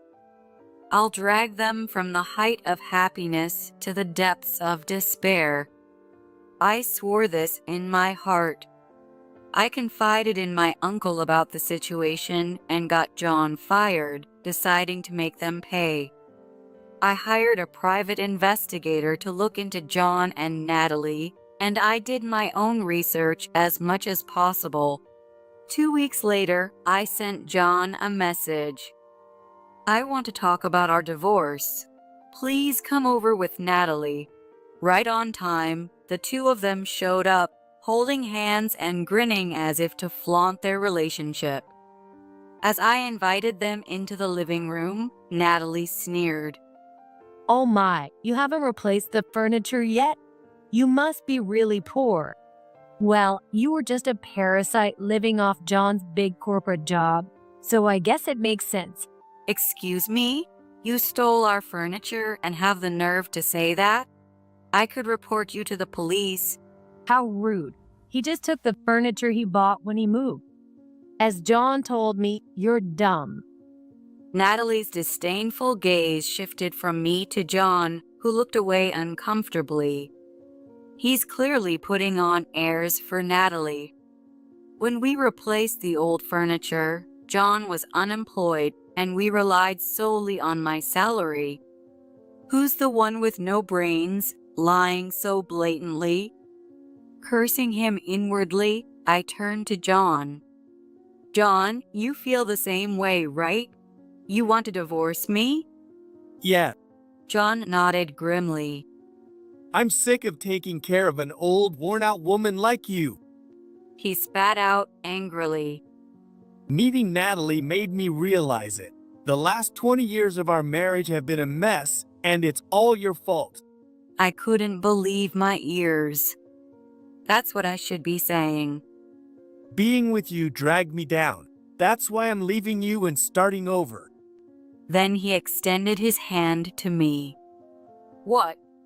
Alimony. After 20 years of you being a burden, I deserve compensation. John leaned back arrogantly. I'm generous, so I'll settle for $100,000. Come on, pay up. You can just give me your bank account details, and I'll withdraw it myself. His condescending tone made me sad rather than angry. He's demanding money because he can't afford to live with Natalie on his current salary. For all his pride, he has no qualms about doing this. Fine. It must be expensive to live with 5 people. Really? Are you serious? After his eyes lit up, John tilted his head. 5 people? Smiling, I explained to John. Yes, Natalie and her 3 kids, 9th grade, 6th grade, and 5 years old, right? They're all girls. Natalie's face was drained of color. John looked back and forth between Natalie and me, bewildered. Wait, kids? I knew she was divorced, but I didn't know about any kids. Natalie, is this true? Natalie remained silent, her mouth tightly shut. John's eyes widened in shock. Seriously? No way. He muttered, looking crestfallen. John must have cheated because Natalie told him she was childless despite being divorced. I pulled out the investigation report and photos from the envelope given by the detective and spread out pictures of Natalie with her children on the floor. Good luck with those tough years, John. I encouraged him with a hint of sarcasm. You declared you hated kids and dumped all the childcare on me, not even trying to bond with your own son. I really wonder if you can win over someone else's kids. I'll be fine. They're all cute like Natalie, so I'm sure I'll grow to love them. John forced a smile and held Natalie's hand.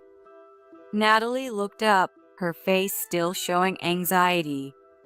Just then, the doorbell rang, and Jane's voice came through the intercom. John stiffened. Why is Mom here? When I told her we were divorcing because of your affair, she insisted on coming. John looked like he was chewing on something bitter. When I opened the door, Jane pushed past me into the room. Her footsteps were heavy as she entered the living room and started yelling at Natalie. You homewrecker. Natalie's eyes widened. Then she quickly put on a smile and tried to charm Jane. Jane, their marriage was already broken, so that's not really the right word. No, you're wrong. The thief isn't his wife. It's you. You stole my precious son from me. Jane pointed a finger at Natalie, spitting as she shouted. A plain wife and a heavily made-up mistress with kids? John, you really don't know how to pick women. John hung his head at the scolding. And 3 daughters? You got tricked by some failure who can't even produce a son? You always get caught by trashy women without me around. John raised his head and weakly protested. Don't talk badly about Natalie, Mom. Her ex-husband was a loser. She'll give me a proper heir when we remarry, I promise. Right, Natalie? Well, yes. Jane glared at Natalie with hatred. You think I believe that? If you remarry this mistress, you'll take Kyle. Then I might acknowledge it. John looked troubled. No, I don't want him. He's bad at online games and doesn't like me at all. He's not cute at all. His selfish comment made me furious. He never played with Kyle when he was little, always pushing him away. This is the result. Jane, it's impossible for him to take Kyle. I couldn't help but interject. Shut up, you. Stay out of this. Kyle is 19 now. He's living in a dorm at college. He's very independent and plans to live on his own after graduation. I won't let him do whatever he wants. He's our heir, so it's only right that he returns to his father's home after his parents' divorce. Jane's eyes blazed. I've never heard of such nonsense. I grew increasingly angry at Jane's irrationality. John. Natalie, who had been silent, tugged timidly at John's sleeve. What is it, Natalie? John's dopey smile made me angry. If it's your child, I'm sure they'd be cute. But the number of kids will increase to 4. Will we be okay financially? Her reasonable concern was met with John's confident response. Don't worry, Natalie. As I told you, my family is wealthy. Plus, I'm a manager at a big company, so I earn a lot. You'll be secure with me. Natalie beamed at his words. That's wonderful. Then I won't have to work at the bar anymore. It's been tough with my age. You've had it rough, but now I'll take care of you. John's pretentious words and his embrace of Natalie made me feel sick. I wondered if he ever felt guilty for lying so much. The guest I had invited seemed to feel the same way. Suddenly, the door separating the next room from the living room opened. It was a bit earlier than planned, but the timing couldn't be better. Whoa! John screamed at the sight of the sudden appearance. His eyes filled with fear, and he quickly turned his head away. The woman who opened the door looked at the bewildered Jane and Natalie and gave a polite smile. Nice to meet you. I'm Stella Turner, daughter of the CEO of Turner Industries, where John worked 10 years ago. What? That major corporation? Natalie and Jane's eyes widened. Thank you for your kind introduction. Wait a minute. Isn't that the company where my son currently works? Yes, Jane. John, what's wrong? John, who had been sitting confidently across from me, was now trembling violently. See, everything is coming out now. How do you plan to fix this? I couldn't help but smile as I covered my mouth with my hand. I had found it odd. That company didn't follow up at all on the reemployment of its former employees. When I recently rechecked the old newspaper articles, I found that most of the employees had been referred to affiliated companies or subcontractors. So, I tracked down a former colleague of John's using an address I found in a letter and asked about the situation back then, and I discovered some shocking facts. John, you were fired just before the company went bankrupt. You were relentlessly pursuing Stella, an intern at the time, which infuriated the CO. Natalie and Jane were stunned. What an idiot. A 40-year-old mid-level manager chasing a 20-year-old college student? Such overconfidence is laughable. When I let out a derisive laugh, Natalie looked at John with an expression that seemed to say she couldn't believe it. John, were you really chasing after a college girl? What's that look for? It's only natural for a man to go after young, rich women. Got a problem with that? John's brazen attitude shocked Natalie and Jane. Wait, mid-level manager? So, John, where do you work now? My uncle's company. He's an hourly employee making $7.80 an hour. After 10 years of unemployment, I had to push him to work. I explained the details to Natalie and Jane with a smile. I got him the job through my connections at my uncle's company. Even though he's supposed to work all weekdays, he insisted on only working 3 days a week, so I had to plead with my uncle. Jane let out a strange cry. It seemed John hadn't told her anything. Natalie, all the furniture you took was bought with my salary. At the time, John was unemployed, addicted to cell phone games, and had no savings. No way. Natalie muttered in shock. John always said he was supporting his wife. He used to complain that my wife didn't appreciate me enough. What a joke. I glared at John, who looked embarrassed, and unleashed my pent-up anger. While you were unemployed and lounging around, I worked hard, juggling housework and raising our child. That's what women are supposed to do. Nothing to brag about. John shouted back. And yet you always looked down on me, even after I got you a job at my uncle's company, and then you had an affair. How much more do you need to humiliate me?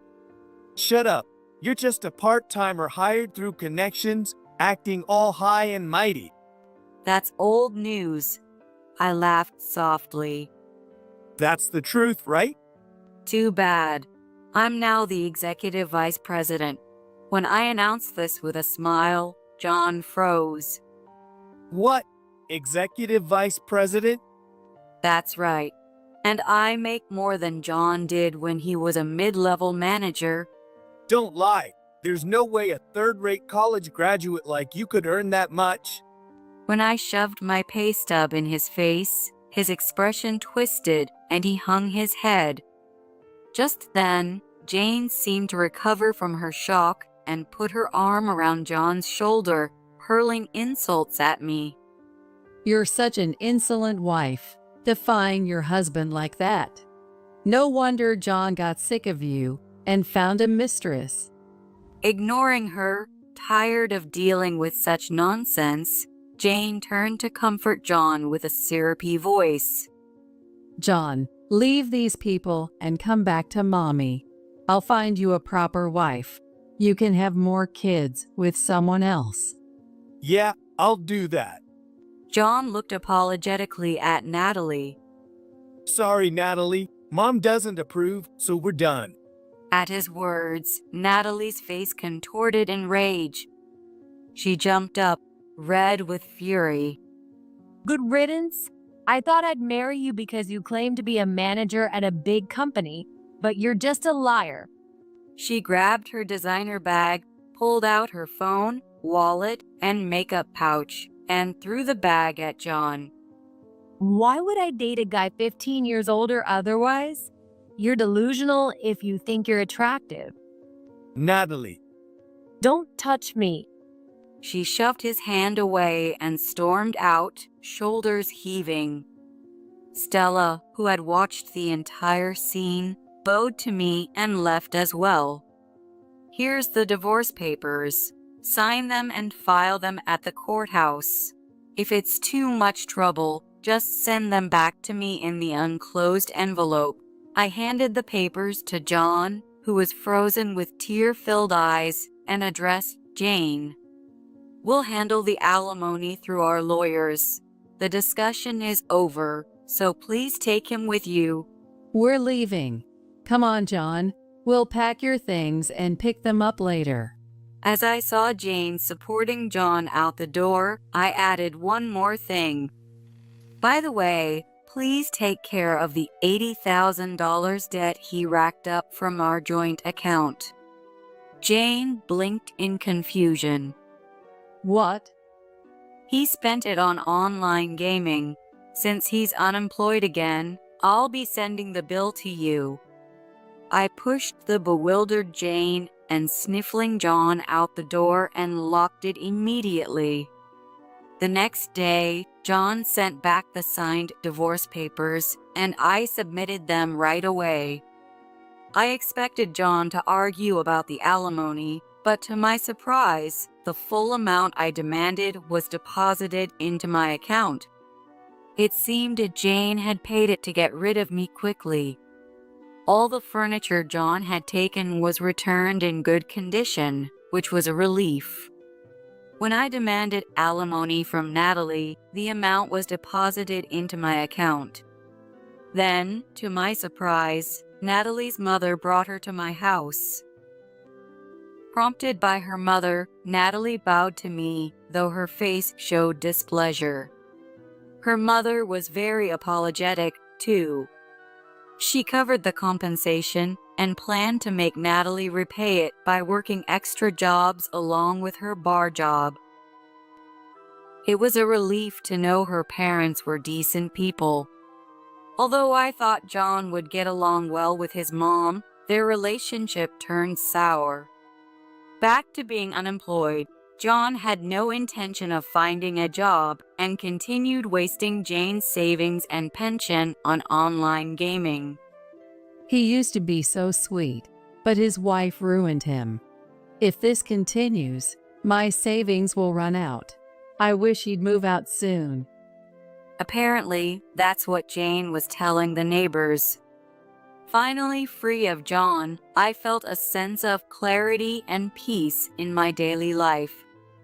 I should have cut ties with him sooner if it felt liberating. When I called Kyle, who was in his college dorm, to tell him about our divorce, he responded cheerfully. You finally did it. Congratulations. He's still your dad, so you can visit him if you want. No way. I don't need to see him. You're my only family, Mom. I laughed at his firm words. Now you can start your second life, Mom. Enjoy your work and personal life, and don't let anyone hold you back.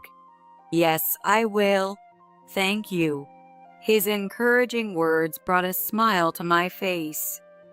From now on, I want to spend the rest of my life happily with Kyle.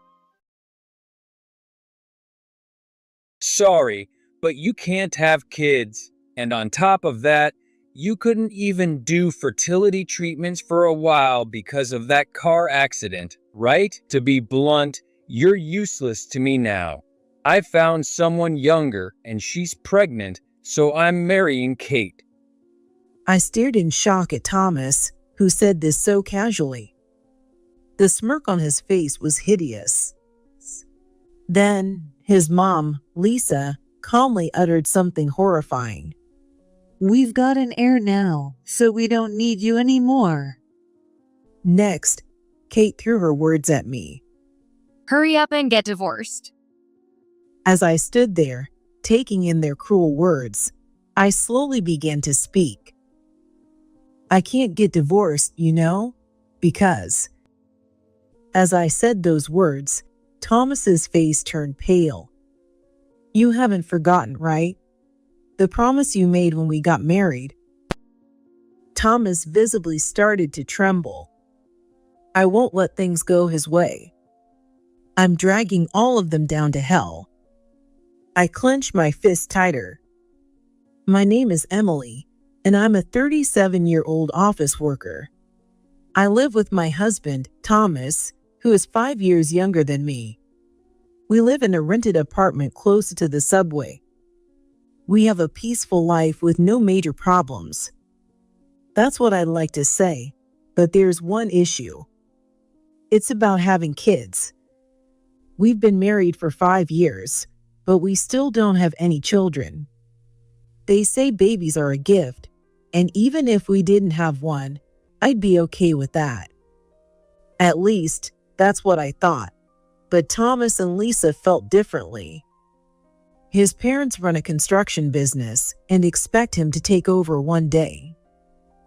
Of course, Thomas has been working there since he graduated, and he's expected to become the CEO eventually.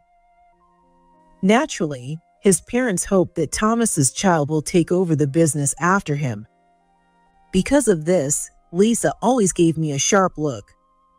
She was anxious about my age, being 5 years older than Thomas. The issue of having kids soon became a major problem in our household, and this led to something terrible happening. I'm heading out now.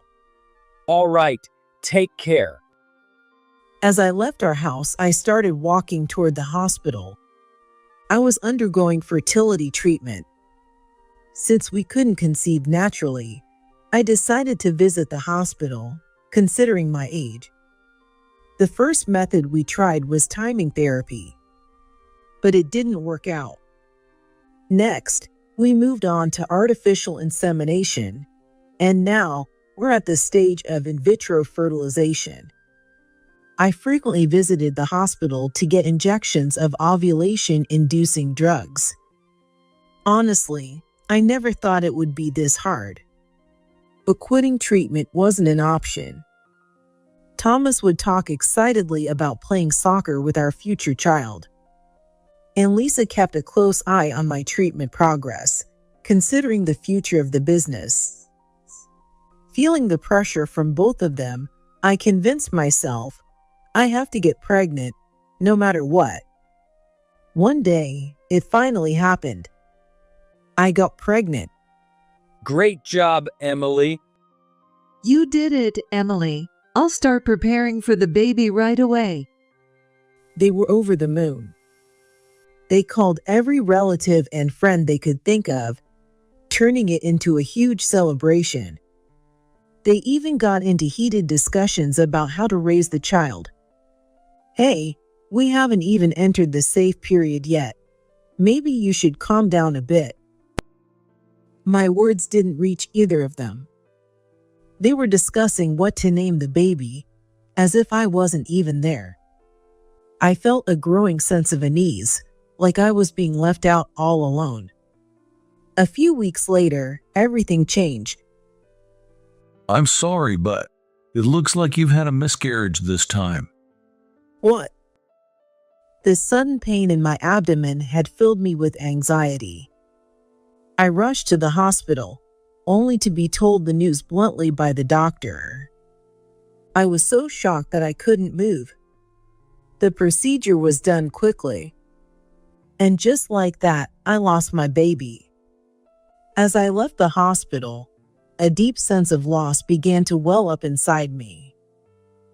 At the same time, I thought about Thomas and Lisa. How could I possibly tell them? I hesitated, but I couldn't keep it a secret. Welcome back. How did it go?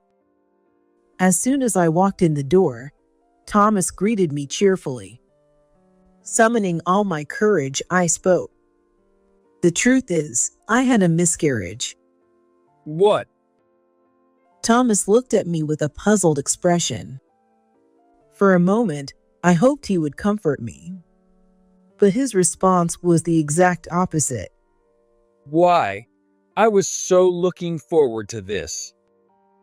I couldn't believe my ears at his cruel words. Without even glancing at me, he quickly grabbed his phone and started dialing.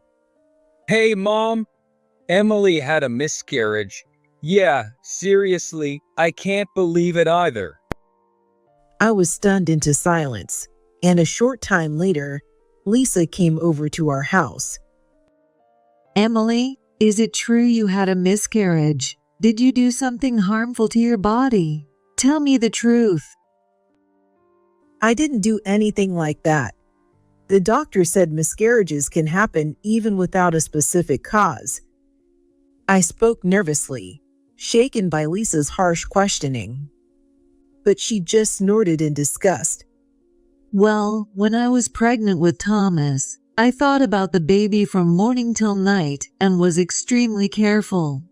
That's why I had a successful delivery. The fact that you had a miscarriage means you weren't thinking about the baby enough. That must be it. That's not true. Her cruel words left me speechless. I had been thinking about the baby every day. I never did anything reckless or unhealthy, of course. And yet, I still had a miscarriage. It wasn't something I could control. No matter how much I tried to explain, Thomas and Lisa wouldn't accept it. From then on, life became a living hell. It was clear that they had grown cold towards me. Who knows when you'll get pregnant again? Thomas started making these passive-aggressive remarks more and more, and Lisa would come over often just to throw jabs at me. Did you hear? Thomas's cousin already has 3 kids, and here we are, with not even one. I guess having a younger wife would have been better. At first, I tried to argue back, but eventually, I realized it was pointless. Nothing I said mattered anymore. They had completely made me out to be the bad guy. I lived each day with a heavy heart. I'm going to the hospital. You better make it work this time. Seriously, I can't wait any longer to give Mom a grandkid, so don't mess this up again. Thomas let out a loud, exaggerated sigh. Months passed, but nothing changed. Since then, the snide comments from Thomas and Lisa kept piercing my heart. Being blamed repeatedly, I had become entirely consumed by negative thoughts. Maybe it was my fault that I had a miscarriage. As I walked the usual route to the hospital, lost in those thoughts, it happened. A massive crash echoed around me. What? The moment I looked up, a powerful force hit my entire body. I lost consciousness immediately after.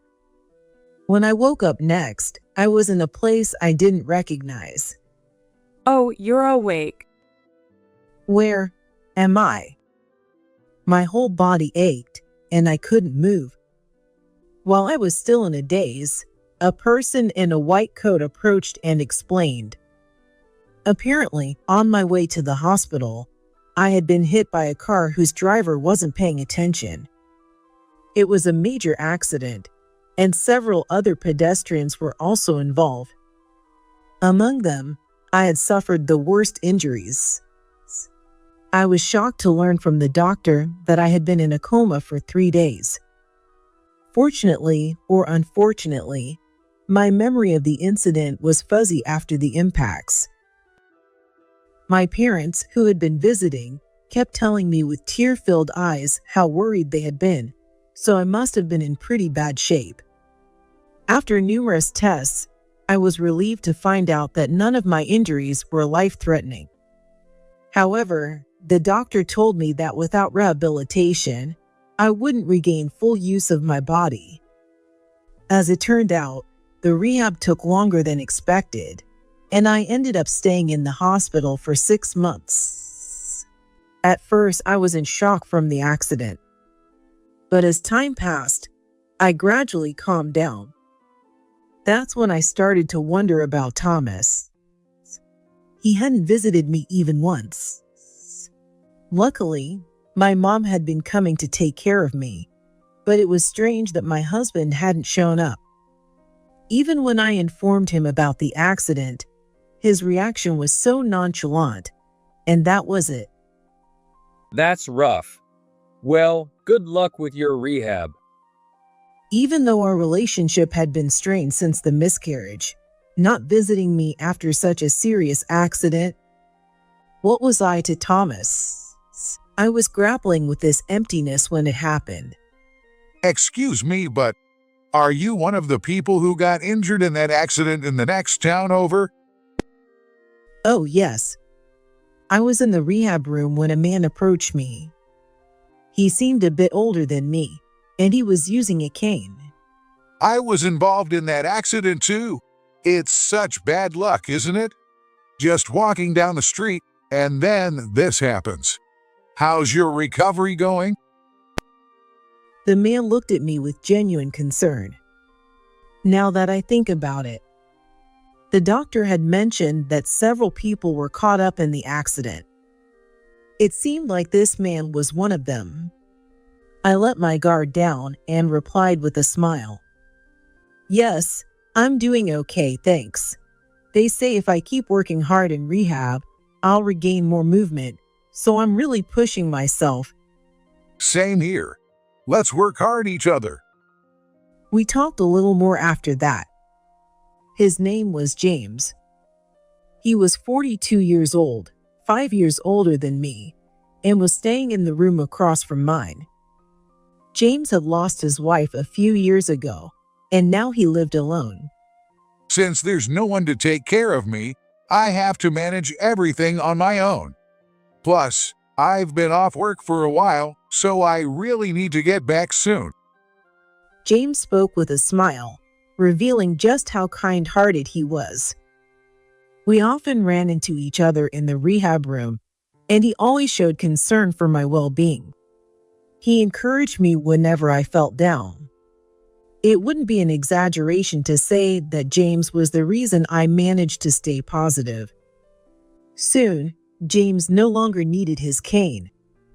Since his injuries were less severe than mine, he recovered faster.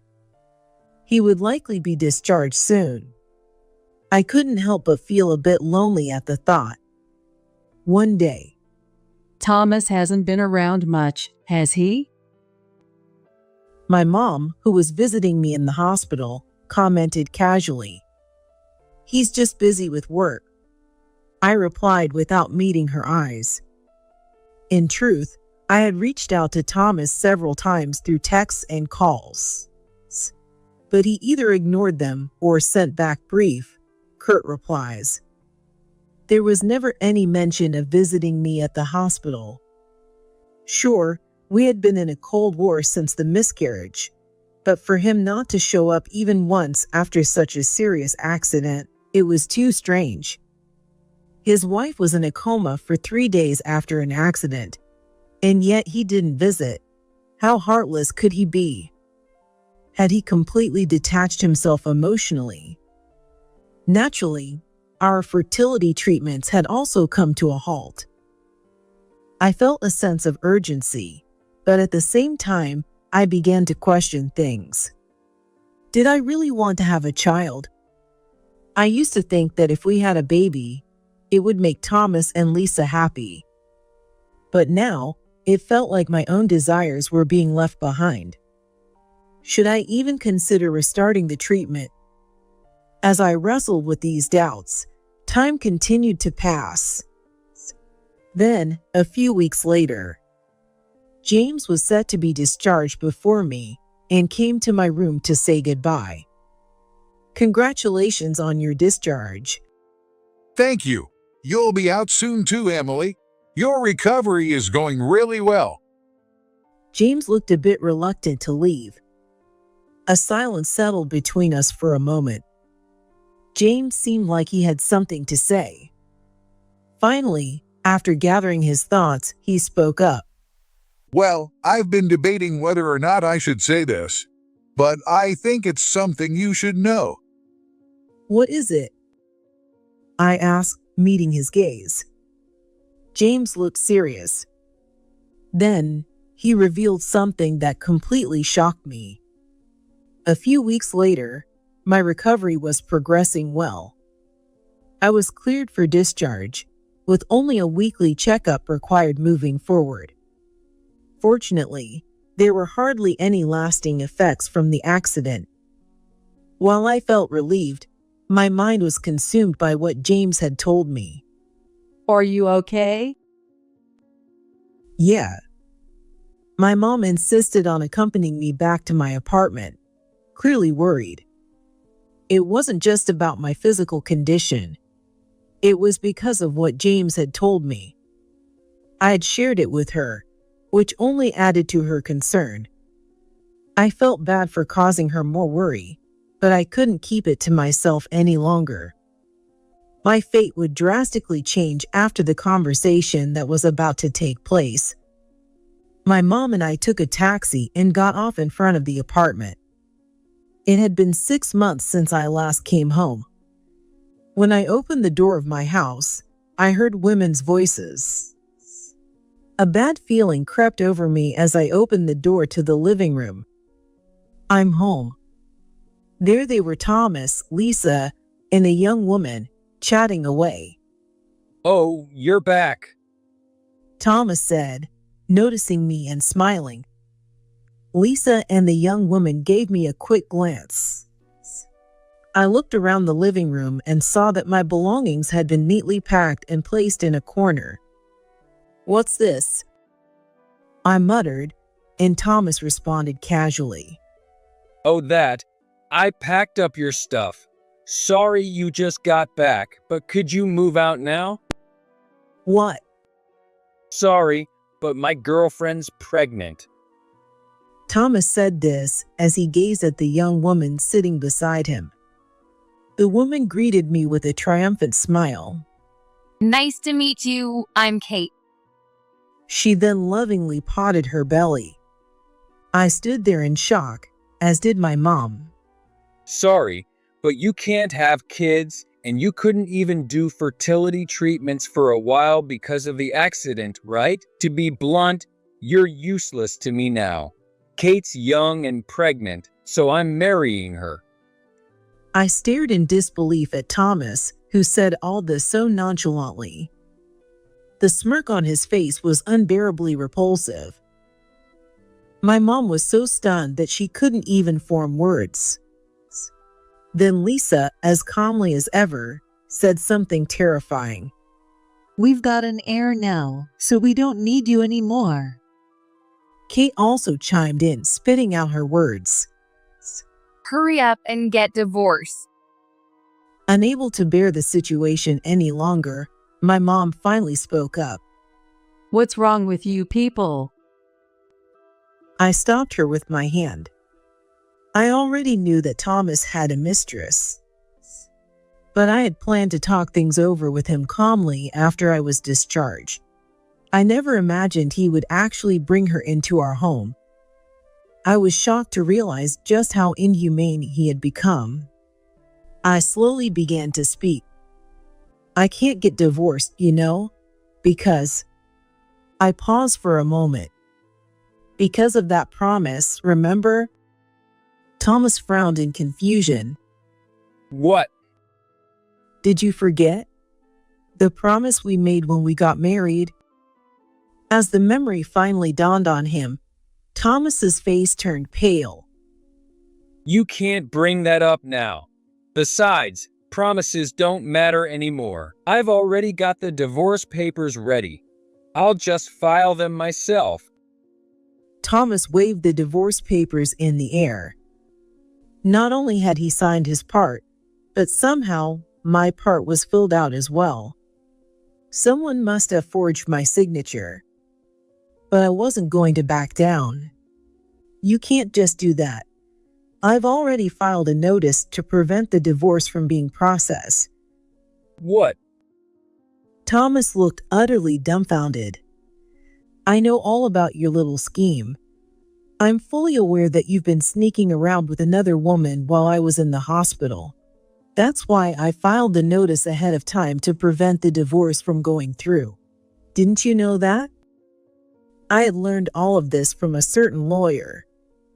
That lawyer was none other than James. The day James was discharged, he told me everything. While I was in rehab and out of my room, Thomas and Lisa had visited my hospital room. By chance, James had also come to see me at that time.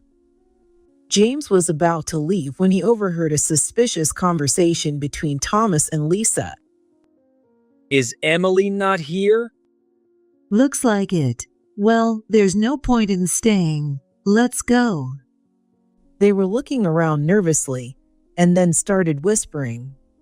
I was planning to bring up the divorce, though. It's perfect timing now that Thomas has found a young woman who suits him better than that old, infertile Emily. Lisa said with a laugh, and Thomas nodded in agreement. Exactly. Kate's pregnant, so Emily's out of the picture. We need to get her out of here as soon as possible. Let's kick her out as soon as she's discharged. We should start packing up her stuff from your house. Good idea. That way, she'll have to leave right away. We're so thoughtful. James was shocked when he heard this horrifying conversation. He agonized over whether or not to tell me, but he ultimately decided it was better for me to know beforehand than to come home to such a terrible surprise. I'm so sorry you had to hear this. I know it's not something you wanted to hear. James apologized to me over and over, but I reassured him, don't worry about it. Even though I was shocked, I felt a strange sense of clarity. Now it made sense why Thomas never visited me. In their minds, they had already written me off. If that's how they felt, then I had no reason to care anymore. The time I had spent agonizing over fertility treatments and their nasty comments felt like a distant memory, and I felt surprisingly calm. But James still looked troubled. He then pulled out a business card from his pocket. This is my contact information. If you need anything, please feel free to reach out. The card had the name and number of a law office. It read, James Smith, attorney at law. Yes, James was a lawyer. After that, I discussed everything with my mom. My mom, who knew nothing, stood there in disbelief, completely stunned. Thomas did that. It's a shock, isn't it? But part of me always suspected there might be someone else. It's strange that he never visited me, especially after such a serious accident. And considering his recent behavior, I want to know the truth. Mom, I'm sorry, but could you help me? I couldn't afford to be afraid anymore. I needed to take action and gather evidence. My mom and I made a plan. While I was still in the hospital, she went to check on the apartment where Thomas was living. That's when she spotted a young woman coming and going from the apartment with Thomas. The woman was young, flashy, and seemed very close to Thomas. She was holding a childbirth class pamphlet in her hand. When I saw the photos my mom had taken, it was clear to anyone that they looked like a couple. It turned out that James was telling the truth. Thomas really planned to marry this woman and leave me behind. Instead of getting angry, I felt a strange calmness wash over me. Now that I knew the truth, there was no need to hold back. I decided it was time to make Thomas and the others face the consequences. I pulled out the photos I had as evidence and showed them right in front of the three of them. The color drained from their faces. So, as you can see, you can't just go ahead with the divorce. Got it? Thomas, perhaps misinterpreting my words to suit his own narrative, spoke confidently. I see. So deep down, you don't actually want a divorce, huh? Too bad. But my feelings for you are long gone. Just accept it and move on. So that's what he comes up with. Such ridiculous arrogance. I had to fight hard to hold back my laughter. What an idiot. I couldn't care less about you anymore. What I'm concerned about is whether that promise is going to be kept. Specifically, whether you're going to pay me back the money you owe. Thomas's face turned pale. Hey, don't bring that up here. What do you mean, that? Lisa immediately started questioning Thomas.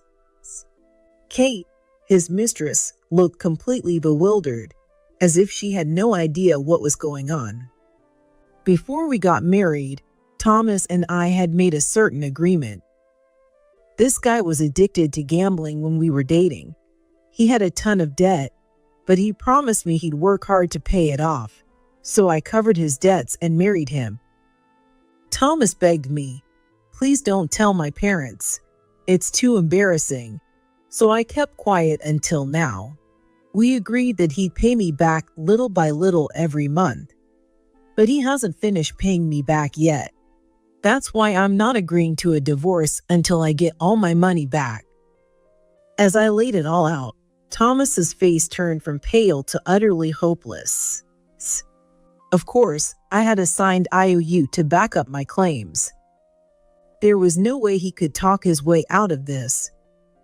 Lisa, seeing the look on Thomas's face, lost her composure. Gambling? You haven't learned your lesson yet? And now you've racked up more debt. I had heard before that Thomas had been hooked on gambling since his college days. Back then, it was Lisa who had covered his debts. Thomas had sworn to his parents that he'd never gamble again. That's why he couldn't let them find out, so he borrowed money from me instead. What? More debt? Thomas, you told me you had plenty of money. You bragged about it all the time. Kate started to get hysterical as well. At that point, all hell broke loose. The three of them were nearly losing their minds, shouting and blaming each other at the top of their lungs. Seeing that things had spiraled out of control, I told them, "Thanks for packing up my stuff. It saved me a lot of trouble. I'm leaving this house and going back to my parents'. If you want the divorce to go through quickly, you better pay up in full." With that, my mom and I began moving my things to the front door. We called a taxi and left the scene. When we got back to my parents' house, my dad welcomed us. But when he heard what had happened, he was furious. I never thought Thomas could be such a scumbag. He's the worst kind of person. It was only natural that anyone hearing this story would get angry. We had to stop my dad from storming over to Thomas's place, yelling that he would settle things directly. A week later, I got a message on my phone. It was from Thomas. He said he wanted to talk about the debt, so we arranged a meeting with him, Lisa, and Kate. The designated meeting place was a nearby cafe. I arrived early and waited, and soon the three of them walked in. They all looked remarkably defiant. When Thomas saw the person sitting next to me, he muttered suspiciously, "Who's this guy?" Before I could answer, James, sitting beside me, spoke up. "Nice to meet you. I'm James Smith, an attorney." James handed them his business card, and I could see their expressions visibly shrink. I figured we'd need someone impartial for this discussion, so I brought him along. It's better to have a third party involved, don't you think? I said this firmly, and the three of them looked uncomfortable. They clearly didn't want anyone else to see them in such an embarrassing situation. Ignoring their discomfort, I continued. "So, are you going to pay me the money you owe?" Lisa spoke up, her face twisted in frustration. Well, there's no other choice. Thomas doesn't have the money, so I'll pay for it. When I looked at Thomas, he had shrunk down, looking utterly defeated. It wasn't surprising that he had no money. He had never been the type to save. Even after we got married, he only managed to pay me back a little bit each month, around $100 at most. And once we started the fertility treatments, those payments became even less frequent. Lisa said she would transfer the full amount into my account, I then placed the completed divorce papers on the table. I've already signed my part. Now, you just need to sign yours. Once I confirm the money is in my account, I'll file these. Thomas looked at me with a nervous expression. So, you'll divorce me after that? Yes. I answered him flatly. Then that means all of Thomas's debts are cleared. And there's nothing stopping us from getting married now. Kate said with a smile on her face. Of course, this wasn't the end of it. What I said next would throw them into complete despair. I must say, Thomas, you're quite something. Planning to raise a child that's not even yours. What do you mean by that? Thomas looked confused, while Kate's face began to pale. What are you talking about? Kate was clearly panicking. Seeing this, I couldn't help but smile smugly. I had already looked into Kate's identity. Kate worked at a nightclub. I had tracked down her social media accounts. According to what I found, it seems that Thomas met Kate when he visited her workplace. In her posts, she naively wrote things like, "We're getting married soon." But that wasn't the important part. I had also found her secret account. On it, she wrote, "The baby I'm carrying isn't actually my fiance's. It's from another customer." It seemed that the customer didn't have money. And since she didn't want to deal with someone poor, she decided to pass off the baby as belonging to a wealthy client and marry him instead. That wealthy client was Thomas. Thomas often bragged to others that his family ran a construction business and that he had money. It's no wonder Kate was under that impression. Basically, Kate had been planning to deceive Thomas, making him believe that the baby was his and marrying him for his money. When Thomas realized the truth, he was visibly shaken. Kate, is this true? Well, it's... Kate fell silent. Then Lisa jumped into the fray. Kate, what do you mean by this? You said you were going to have Thomas's child. That's why I agreed to this marriage. Kate mumbled a weak excuse, but it was obvious she was lying. The three of them quickly descended into a state of paranoia, pointing fingers at each other. It was pathetic. I was completely disgusted. Lisa, still red with anger, shouted at the top of her lungs. I allowed Thomas to marry a younger woman like Kate for the sake of the company's future, and I even agreed to pay off his debt. If the baby isn't Thomas's, then this is outright fraud. Kate, you'd better explain yourself. Kate looked down and trembled. Amidst the chaos, I quietly said, "Well, Kate, I do think what you did was awful, but Lisa, you're in no position to criticize anyone, are you?" What are you talking about? Lisa, caught off guard, snapped back at me. I calmly pulled out a photo from my bag. The moment she saw it, Lisa's face froze. The photo showed Lisa arm in arm with an older man who wasn't her husband. They were just about to enter a hotel together, looking quite cozy. What is this? Mom, what's going on? Now it was Thomas's turn to interrogate his mom. This is, well... As it turns out, Lisa was also having an affair. The man was someone she had met through her ballroom dancing hobby, and they had been seeing each other for years. This came to light while I was investigating Thomas's behavior, and the information just fell into my lap. In short, they all had skeletons in their closets. The three of them began hurling ugly accusations at each other. How could you, Mom? Cheating on Dad with another man. Don't you dare judge me. This is all because of your gambling debts in the first place. Kate jumped in to defend herself. You're both terrible. Thomas, you hid your debt from me, and Lisa, you have no right to lecture me. Oh, please, Kate.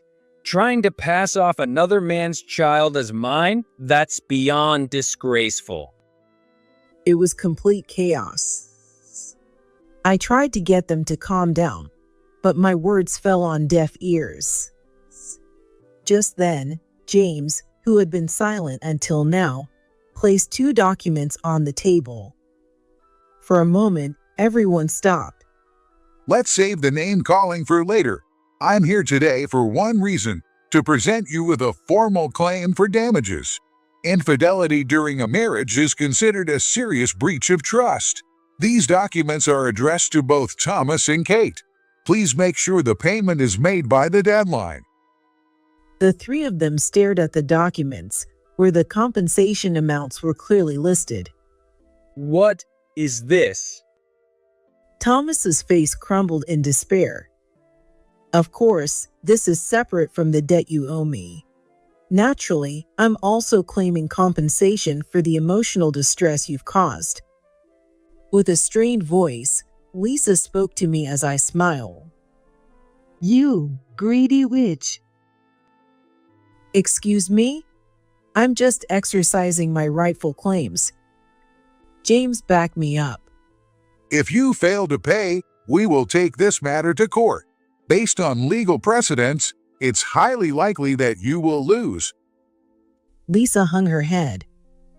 Thomas and Kate were scowling in frustration. Once I confirm the money has been paid, I'll agree to the divorce. Looking forward to your cooperation. With that, I left the cafe with James by my side. That must have been tough, dealing with people like that, James said, offering me some comforting words. Yeah, it really was. I replied with a bittersweet smile. The following week, I checked my account and found that the money had been deposited. The remaining amount of the debt I had covered for Thomas, the alimony from Thomas, and the alimony from Kate. All the deposits were made under Lisa's name. She probably had no choice but to pay up since those 2 didn't have any money. What a hassle for her. After that, I submitted the divorce papers. And just like that, I was officially single again. I'll never have to see Thomas or Lisa again. I no longer have to endure those painful fertility treatments either. Gradually, I began to regain my strength. Later, I heard through acquaintances that Thomas and Kate had broken up. Thomas reportedly said, "I'm not raising another man's kid." And Kate retorted, "I'm not marrying someone with debt," before walking out. As for Lisa, after her affair was exposed, her husband served her with divorce papers too. She and Thomas were thrown out of the house and are now apparently living in miserable conditions. They got exactly what they deserved. I couldn't feel an ounce of sympathy for them. As for me, I returned to my old life. The only difference was that, after staying with my parents for a while, I moved into a new apartment since my job was too far from their house. And one more thing. Since then, I've been going out to eat with James from time to time. After losing his wife, James had stopped going out much outside of work. It seemed it had been a long time since he had shared a meal with anyone. These days, my coworkers often tell me I've become more cheerful. Same here. It's like a weight has been lifted off my shoulders. I think it's thanks to you, James, I said with a smile. James waved his hand modestly. Oh, I didn't do much, but if anything else comes up, please don't hesitate to reach out. I'd like to be there for you, Emily. This time, not just for work. James said this while looking a bit shy. Wait, does that mean? My heart started racing as I looked at James. Seeing his face, a warm feeling spread through my chest. It had been a long time since I felt this way. It was a strange mix of happiness and a bit of nervous excitement. I couldn't help but smile, and James and I shared a laugh together. So my eldest son, his wife, and their 3 kids are moving in with us. Can you believe it? I had just bought our dream house with a yard in Hawaii, thinking we could finally live the good life. But then my husband dropped this bomb on me. I was stunned by his words. As long as my husband and our eldest son's family are around, I won't be able to live my own life to the fullest. Memories of the terrible treatment I've endured from them flooded my mind. And finally, I made up my mind to fight back.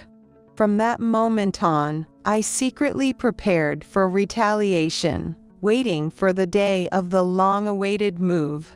When I checked my phone, I saw dozens of missed calls from my husband at our Hawaii house. Hey, you finally answered. Where are you now? How many times do you think I've called? Everyone's mad and waiting. I could hear the urgency in my husband's voice, but I remained calm. Oh, I thought you all were having a blast without me. You can have that house. I'm not coming back, so you all better work it out together from now on. I said that, but my husband wasn't backing down easily. He's insisting I come back. And we can't even use electricity or water. What the heck is going on? You're just realizing that now. Geez, don't mess around. Come back right now. I couldn't stop laughing hearing my husband's furious voice. It's a shame to let go of the house in Hawaii we just bought, but if I think about exchanging it for a comfortable life, well, I guess it's okay. Those people, you can't do anything without me, must be in a panic by now. Just imagining it makes me chuckle. Considering how much my eldest son's family and my husband have put me through, this level of retaliation should be acceptable. I'm Emily Johnson. I'm turning 60 this year. I may not have any special talents, but I've lived my life diligently. To earn some extra cash, I work part-time at the pharmacy 3 days a week. My husband, Andrew, and I are living together since he retired last year. He's like a stereotypical husband, always meddling in everything but incapable of doing anything on his own. We have 2 sons. The eldest son is Logan, and the younger one, Matthew. Logan has always been good at sports since he was a kid. My husband doted on him because of his athleticism, spoiling him rotten. As a result, Logan grew up to be quite arrogant. He couldn't study at all, but he got into high school on a baseball scholarship and graduated. After that, he started working at a local car factory. At the age of 22, he got his girlfriend pregnant, and they had a shotgun wedding. His wife, Amy, seems to regret getting pregnant and married against her will. She still complains a lot about it, but strangely, she had 2 more kids right after that.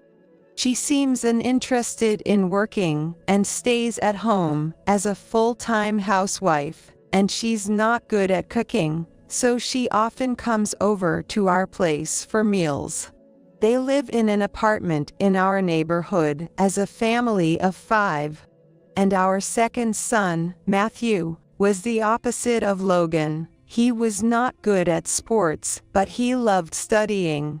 He was always top of his class in elementary school, a thoughtful and kind kid.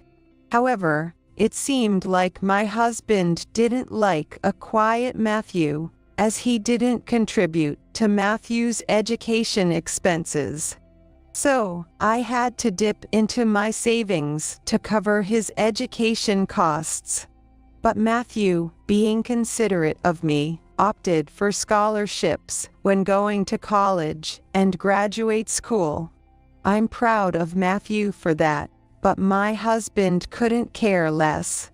After graduating from graduate school, Matthew got a job at a major company and married his girlfriend from college a few years later.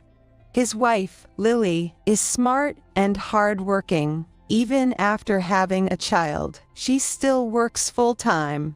Just when I thought the burden of raising our 2 sons was lifted as they started their own families, I realized I'll have to take care of my retired husband for decades to come, which felt daunting. And then, one day, I got a call from my eldest son's wife, Amy. Hi, Emily. I want to go out with my friends tomorrow, so could you keep my children? Here we go again, I thought. Amy always calls out of the blue asking me to babysit. Lately, just hearing Amy's sickly sweet voice gives me the creeps. Sorry, but I've got work tomorrow. If you'd told me earlier, I could have taken the day off. But Emily, ain't your job just a part-time? And you can even take care of your adorable grandkids for a bit? Come on, take the day off. I can't just do that. I can't bother my coworkers. Well, I can't bother my friends either. So, I'll drop the kids off at your place at 9 a.m. tomorrow, okay? With that, she hung up. I let out a heavy sigh. There's no stopping Amy now. She'll definitely dump her 3 kids on me tomorrow. My kindergarten-aged eldest grandson, my preschooler granddaughter, and my newborn granddaughter from last year. Taking care of 3 grandchildren is tough. I consulted my husband about it. Hey, Amy wants me to watch the kids tomorrow. I've got work, so can you take care of them for me? What are you talking about? Taking care of kids is a woman's job. Skip work. My husband, despite doting on our grandchildren from Logan, can't handle them on his own. He leaves the diaper changes and meal prep to me, while he watches TV with the grandkids, giving them snacks as they please. He just enjoys the fun parts. It's my job to scold the grandkids when they misbehave, so they dislike me and favor my husband, who spoils them. Amy and Logan are both indifferent to discipline and education, so the kids run wild. It honestly sucks to babysit grandchildren who can't follow basic manners. But if we let them grow up like this, it'll be irreversible. So I'm resigned to being the bad guy. With a heavy heart, I called in sick to work and apologized. One day, I got a call from Lily, my second son's wife. While Amy often calls, Lily usually emails unless it's urgent. I answered the phone, thinking it was unusual. Hello, Emily. Is it okay to call you now? Yeah, sure. What's up? Your 60th birthday is coming up next month, so I thought we'd celebrate your milestone. Can Matthew, Emma, and I come visit you on the weekend around your birthday? I never thought anyone remembered my birthday. Lily's proposal made me smile involuntarily. Well, do you remembered? That's so sweet of you. Of course, you're more than welcome to stay over. Thank you. I'm glad you said that. I'll let you know when it gets closer. Oh, and on the day itself, we'll take care of everything like meals so you can fully enjoy yourself. Please relax on the day. Normally, nobody pays any attention to me, so Lily's thoughtfulness was heartwarming. Matthew's family lives out of state, so they often stay over when they come to visit. Having guests can be a hassle, but Lily always brings extravagant gifts and insists on doing things like cleaning the bedroom and bathroom. Even though I tell her she doesn't have to, it's no burden at all. My granddaughter Emma is also well-behaved and polite. She's so cute and such a good kid that I always look forward to seeing her. Anticipating the visit from Matthew's family, I persevered through my daily work, enduring Amy's selfishness and my husband's unreasonableness. And then, on the promised Saturday evening, as I waited, slightly more dressed up than usual, the doorbell rang. Thinking it was a bit earlier than the agreed time, I peered at the intercom screen in high spirits, only to find Logan's family there.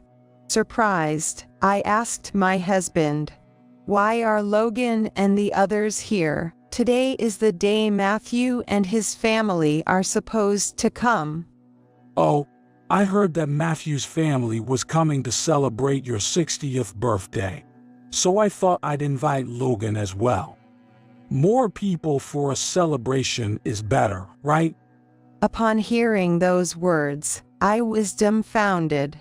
Why did you invite them without asking? Lily has been planning and preparing so much, and if Logan and the others are here, everything will be chaotic. With that, my husband visibly became grumpy and retorted, "What's the deal? I went to the trouble of inviting them for you, and this is how you repay me. Stop being so selfish. Hurry up and let Logan's family in." Amidst the argument with my husband, the door opened and Logan's family barged in. I had left the door unlocked, expecting Matthew's family to arrive. I wished I had kept it locked, but it was too late. Hey there. We heard there's some delicious food here, so we came over. Amy said, waltzing in empty-handed as usual. Logan plopped down on the couch and demanded a drink. The room, which I had meticulously cleaned, was instantly thrown into chaos by the children. I felt like crying. In my daze, the doorbell rang again. This time, it must be Matthew's family. I weakly opened the door. There stood Matthew holding a large bouquet of flowers, Lily with bags from the department store, and Emma looking adorable in her outfit. Oh, thank you all for coming. Emily, what's wrong? You don't look so good. Lily began to say, but before she could finish, Amy came and without a word of greeting, snatched the paper bag Lily was holding and peered inside. Oh, it looks delicious. Wow, Matthew makes good money. We can afford fancy stuff like this at our place. Well, thanks. I'll gladly take it. With that, Amy hurried back into the house. Those of us left at the entrance were dumbfounded. So, Amy was here too. Yeah, my husband must have invited her. She showed up out of the blue earlier. I'm sorry.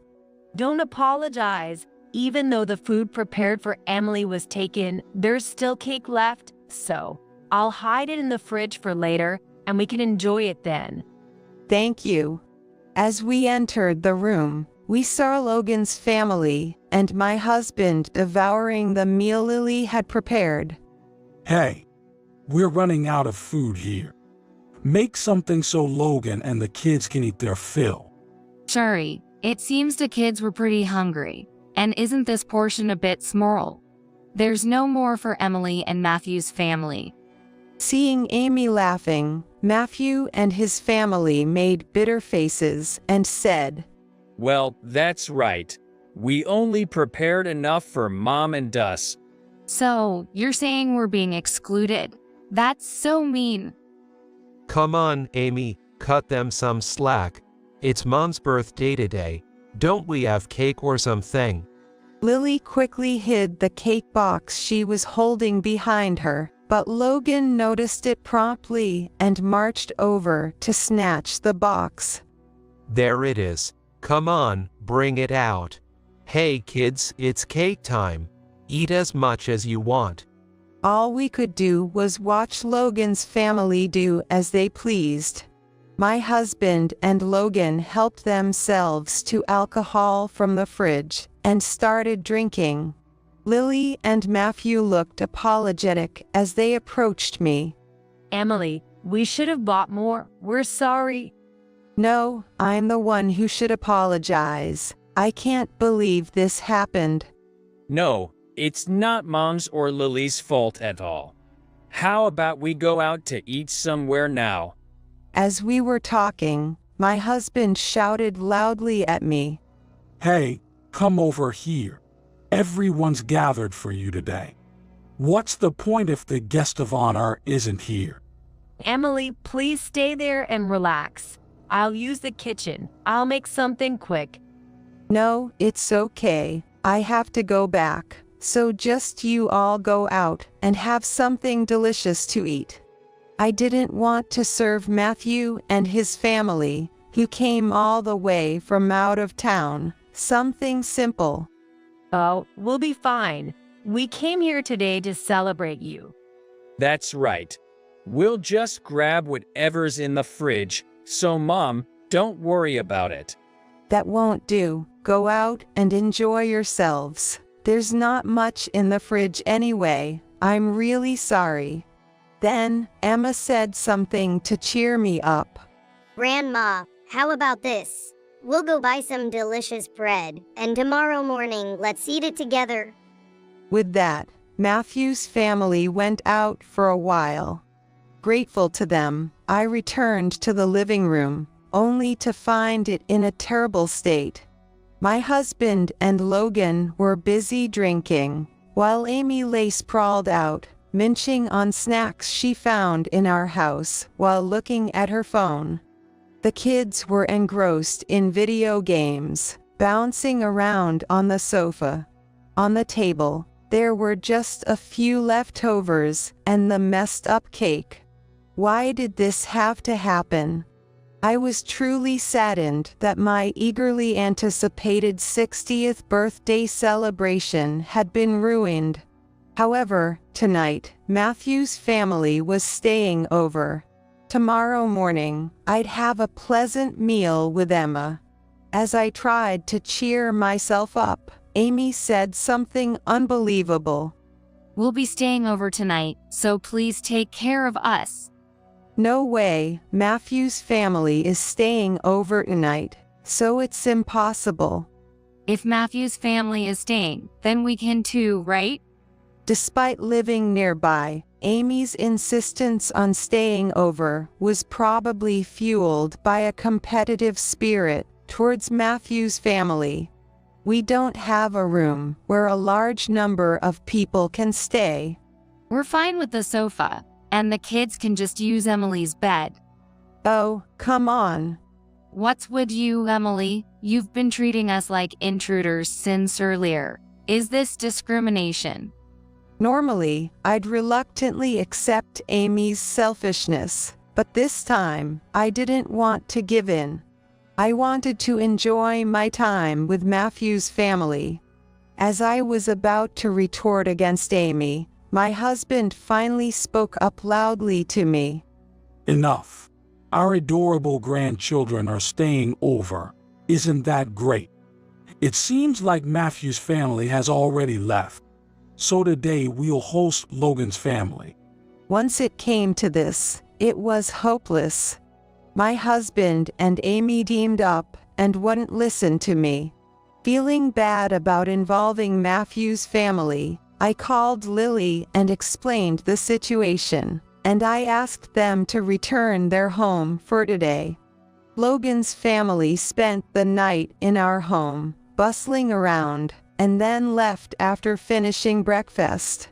What was my 60th birthday celebration all about, anyway? Tears welled up as I looked at the bouquet left by Matthew's family. I decided to avoid Logan's family as much as possible from now on. I had been avoiding them more than ever since then. I tried not to answer Amy's calls, but she would show up unannounced at our house regardless. Realizing that my body couldn't take it anymore, I decided to physically distance myself. So, I made a suggestion to my husband. Hey, honey, this house is getting old, and why don't we move to another property for a peaceful retirement? Oh, that sounds good. Let's do it. I've always wanted to retire to Hawaii. Things progressed smoothly from there. My husband found an old Hawaiian house. It's quite old, but it has a garden and is close to the sea. It might be a good property to live in after some renovations. One day, while we were gradually starting the preparations for the move, my husband said while looking at his phone, Guess what? Logan's family, along with their 3 kids, are moving in with us. What? I never agreed to that. What's going on? I just got an email from Logan. They're going to live together with us. Isn't that great? Surprised, I immediately called Logan. After listening to my urgent voice, Logan handed the phone to Amy. Hi, Emily. It's Amy. I'm out right now. What's up? What's up? Aren't you guys moving in? Contrary to my urgency, Amy replied in a relaxed tone. Oh, that thing. Well, since it's inconvenient for just Andrew and Emily to live alone, we've decided to live together. You should be grateful. I never asked for that. Well, I've always dreamed of moving to Hawaii. Logan is enthusiastic about it too, and he's saying he'll quit his job. Since we're going together, be nice to us. If you resist, we won't take care of you in old age. I was speechless. I thought Logan's family was determined to disrupt my comfortable life no matter what. Memories of their past behavior raced through my mind. It was then that I finally decided to fight back. Until the day we moved to Hawaii, I continued to live with my usual smile on my face. However, behind the scenes, I was arranging to rent a new apartment for living alone near Matthew's family. When I told them about the Hawaii incident, Lily made this proposal. I've been thinking about this for a while, but would you like to live with us, Emily? It was a kind offer, but I declined. I appreciate your offer, but I can't leave my husband behind. Oh, really? Haven't you considered divorce? I am considering divorce eventually, but I can't bother you at this point. I felt it would be unfair to involve Matthew's family in the divorce turmoil. We want to do something nice for you, Emily. Matthew told us that you've been sacrificing yourself and working hard behind your family since his childhood. I also have a lot of respect for you. Thank you for saying that. At least, won't you consider living near our house? I'll look for a good place for you. Lily's kindness touched my heart. Lily, thank you. Are you sure?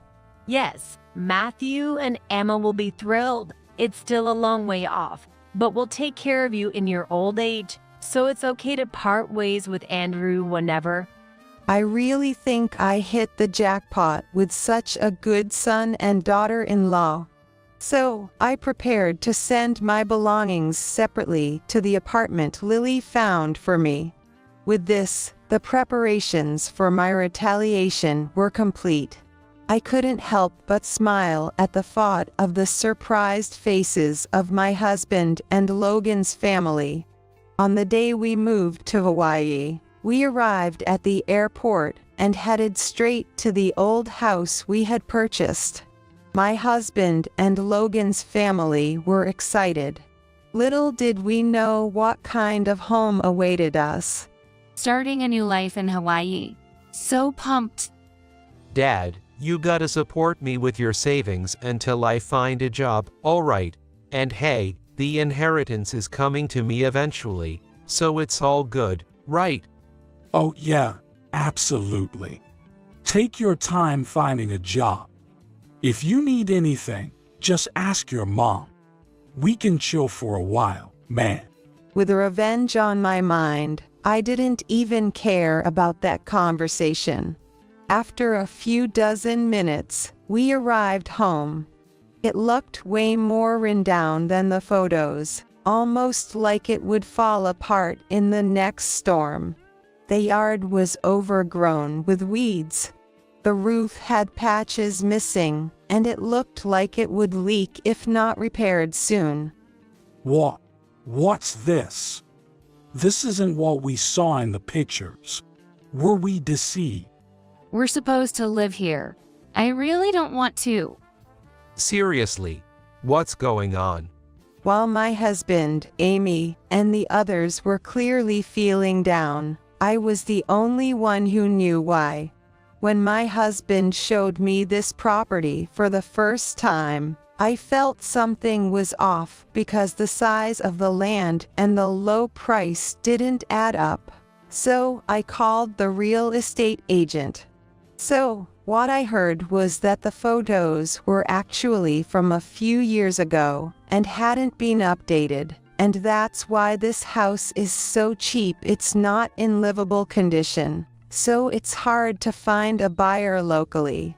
I deliberately kept this information to myself.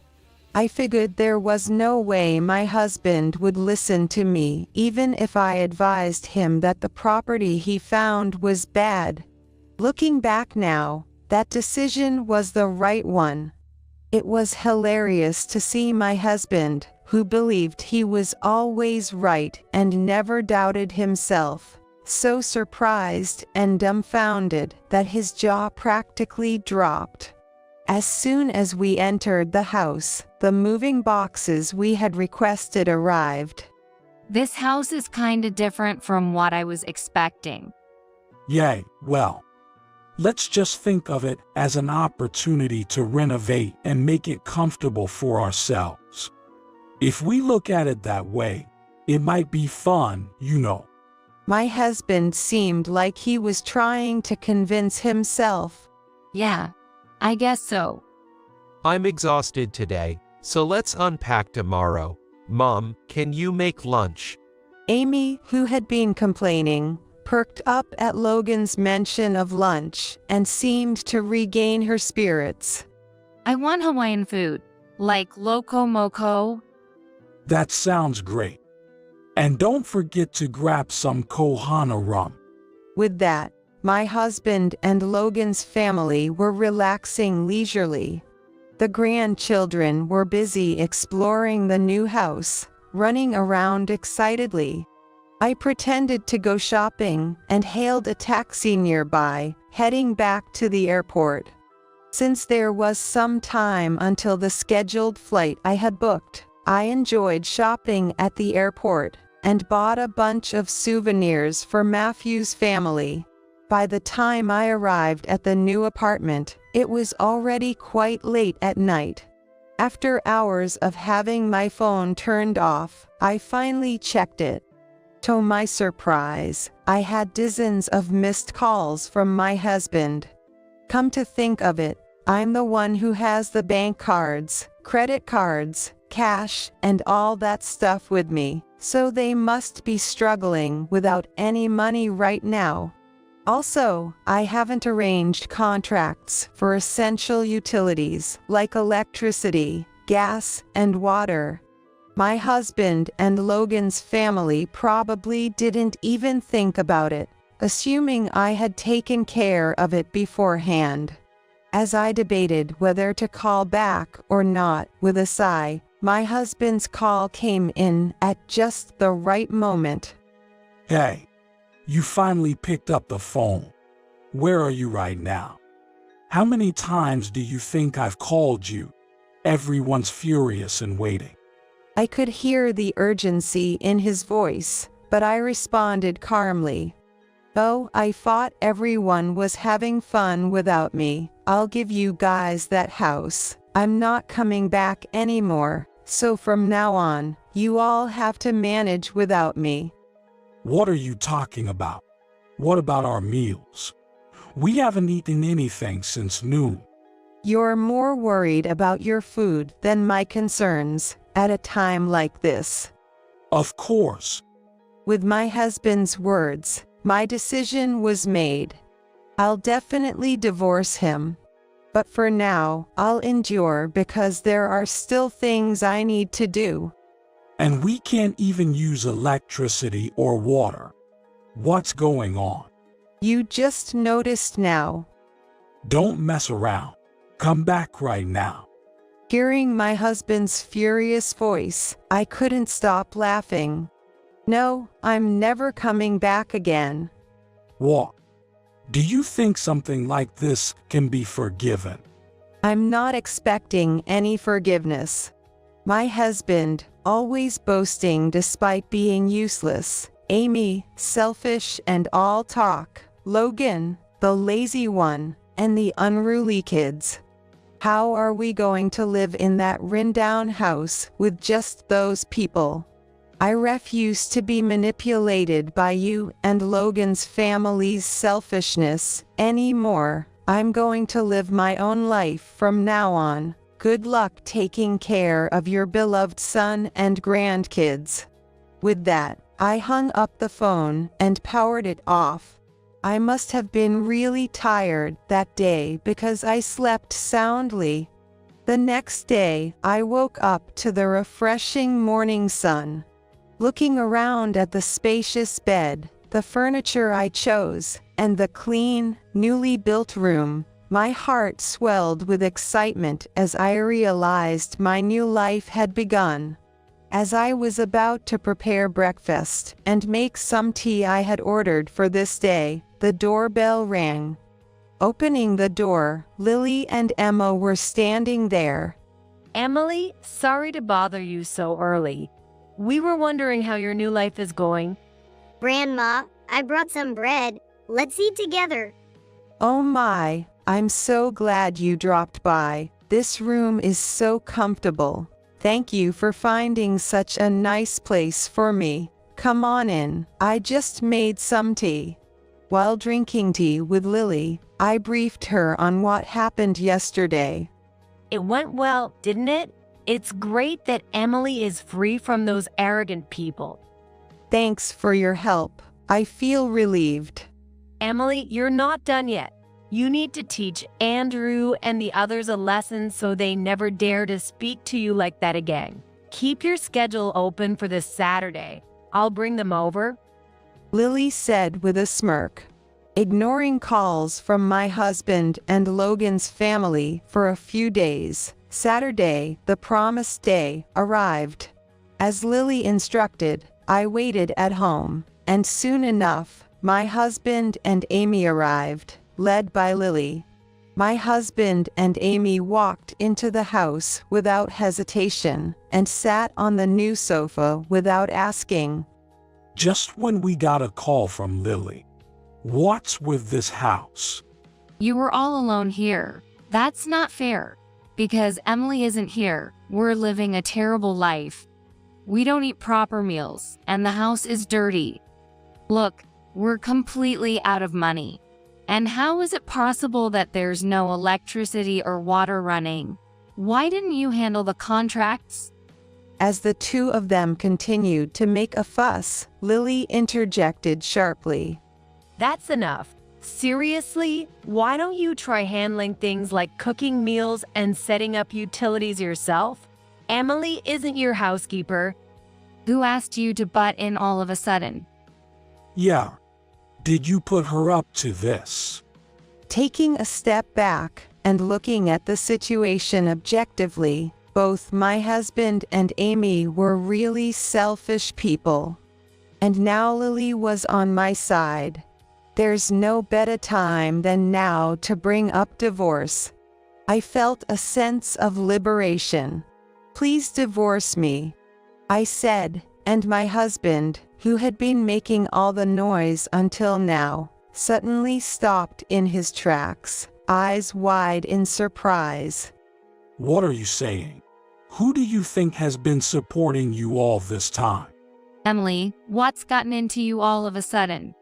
It's not sudden at all. I've been considering divorce from you for a long time. I don't want to breathe the same air as you for even a moment anymore.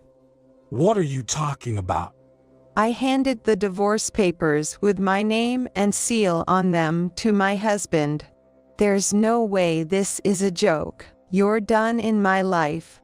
You don't joke around like that. He shouted and tore up the divorce papers.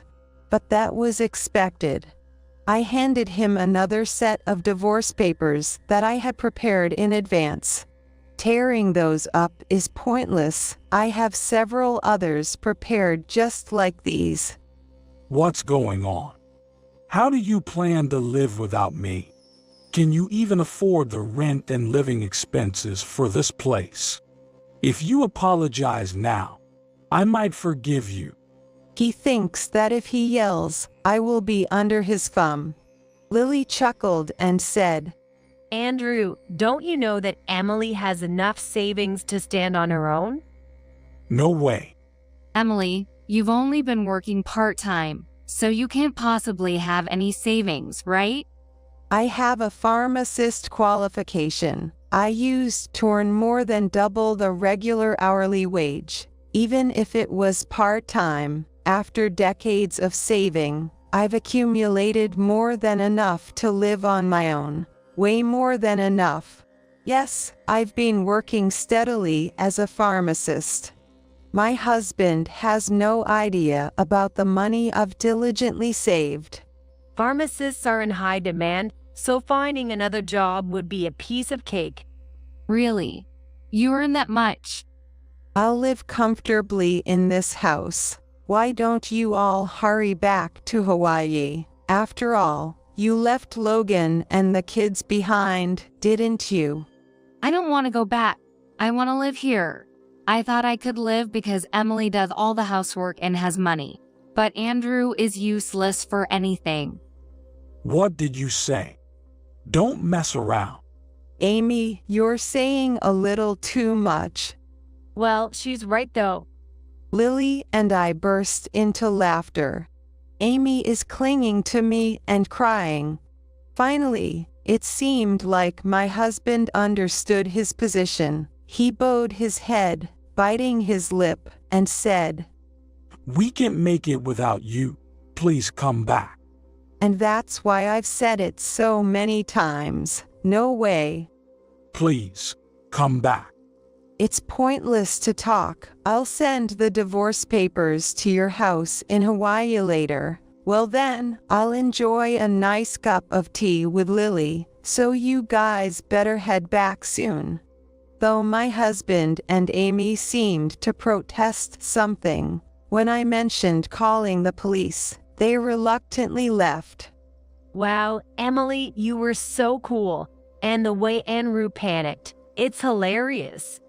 I feel so relieved to finally say what I've been thinking for years. Thank you for having my back, Lily. Oh, don't mention it. I just wanted to help after hearing about you from Matthew. Then, Lily shared with me what she heard from Matthew. It seemed Matthew had always felt inferior to his brother Logan and struggled with feeling weak. Actually, my husband seemed indifferent towards Matthew and sometimes treated him harshly, and Logan also looked down on Matthew. Despite that, as a mother, I was always on Matthew's side, and thanks to always treating him kindly, we managed to avoid any major conflicts, he said.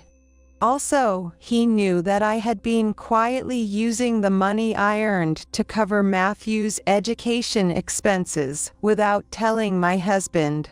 He had apparently been saying since they got married that he wanted to repay his mother someday. And Lily herself, seeing how hard-working and devoted I was to the family, had wanted to help me for a long time. She saw this as the perfect opportunity to do so and decided to lend a hand. Oh, I see. I should thank both of them. No, it's because of Emily's actions that we wanted to help. We actually wished you would live with us. It seems Lily had seriously considered having me live with them. I appreciate you saying that. If you ever feel like living together in the future, just let me know. Also, if you're seriously considering divorce, I have a college friend who is a lawyer. Shall I introduce you? I think he'll give you a good deal. That's great. I'm saved. Don't need that kind of husband anymore. Yeah, right. Let's just cut ties cleanly. Afterward, I divorced my husband through the lawyer Lily introduced me to. Although my husband kept insisting he didn't want to part ways, he finally gave in after the lawyer firmly told him off. I initially thought I didn't need any asset division if we could part ways quickly, but Lily scolded me, saying, "You should take as much as you can." Following her advice, I ended up getting more money than expected. With this, I can live luxuriously from now on, and even leave an inheritance for Matthew's family. In the end, my ex-husband and Logan's family sold the house in Hawaii. Well, that's no surprise. There's probably no money left for renovations. Logan's family returned to their old cheap apartment, and it seems my ex-husband moved in there. Logan seemed to have relied on my ex-husband's savings, but with the division of assets, his savings must have dwindled quickly with 6 people. Amy, who had been saying she didn't want to work, finally seems to have started a part-time job after all. My ex-husband and Logan's family, who are in financial trouble, are constantly fighting, and Matthew said they've been coming to Matthew's family begging for money. Of course, it seems Matthew's family turned them away at the door. After that, my ex-husband and Logan's family also came to my place. You're the only one I need. Please, let's start over. Mom, we were wrong. Emily, I'm so sorry. We can't afford the rent this month. Can you lend us some money, just a little bit? They come begging in such a pitiful state, so I sometimes oblige when I'm in a good mood. I couldn't work freely before because my ex-husband forbid it, but now I can work about 5 days a week as I like. With the money I earn, I can afford slightly higher quality ingredients for our meals every day. Also, since Matthew's family lives nearby now, Lily and Emma often come to visit. Matthew's family came to my house on weekends, and it became routine for the 4 of us to eat together. They all seem to enjoy the food I cook, so it's really fulfilling. Being praised for my cooking skills makes me happy, so I've recently decided to improve further by attending cooking classes. I've made friends for the first time in decades at the class, and we enjoy going out for lunch together and having a chat on weekends. When I'm baking cookies with Emma or leisurely enjoying my hobby of reading, I can feel a peaceful happiness that I've never felt before. Instead of my husband and Logan's family, I've gained a deep connection with Matthew's family and a new life. Taking bold action has truly been a good decision.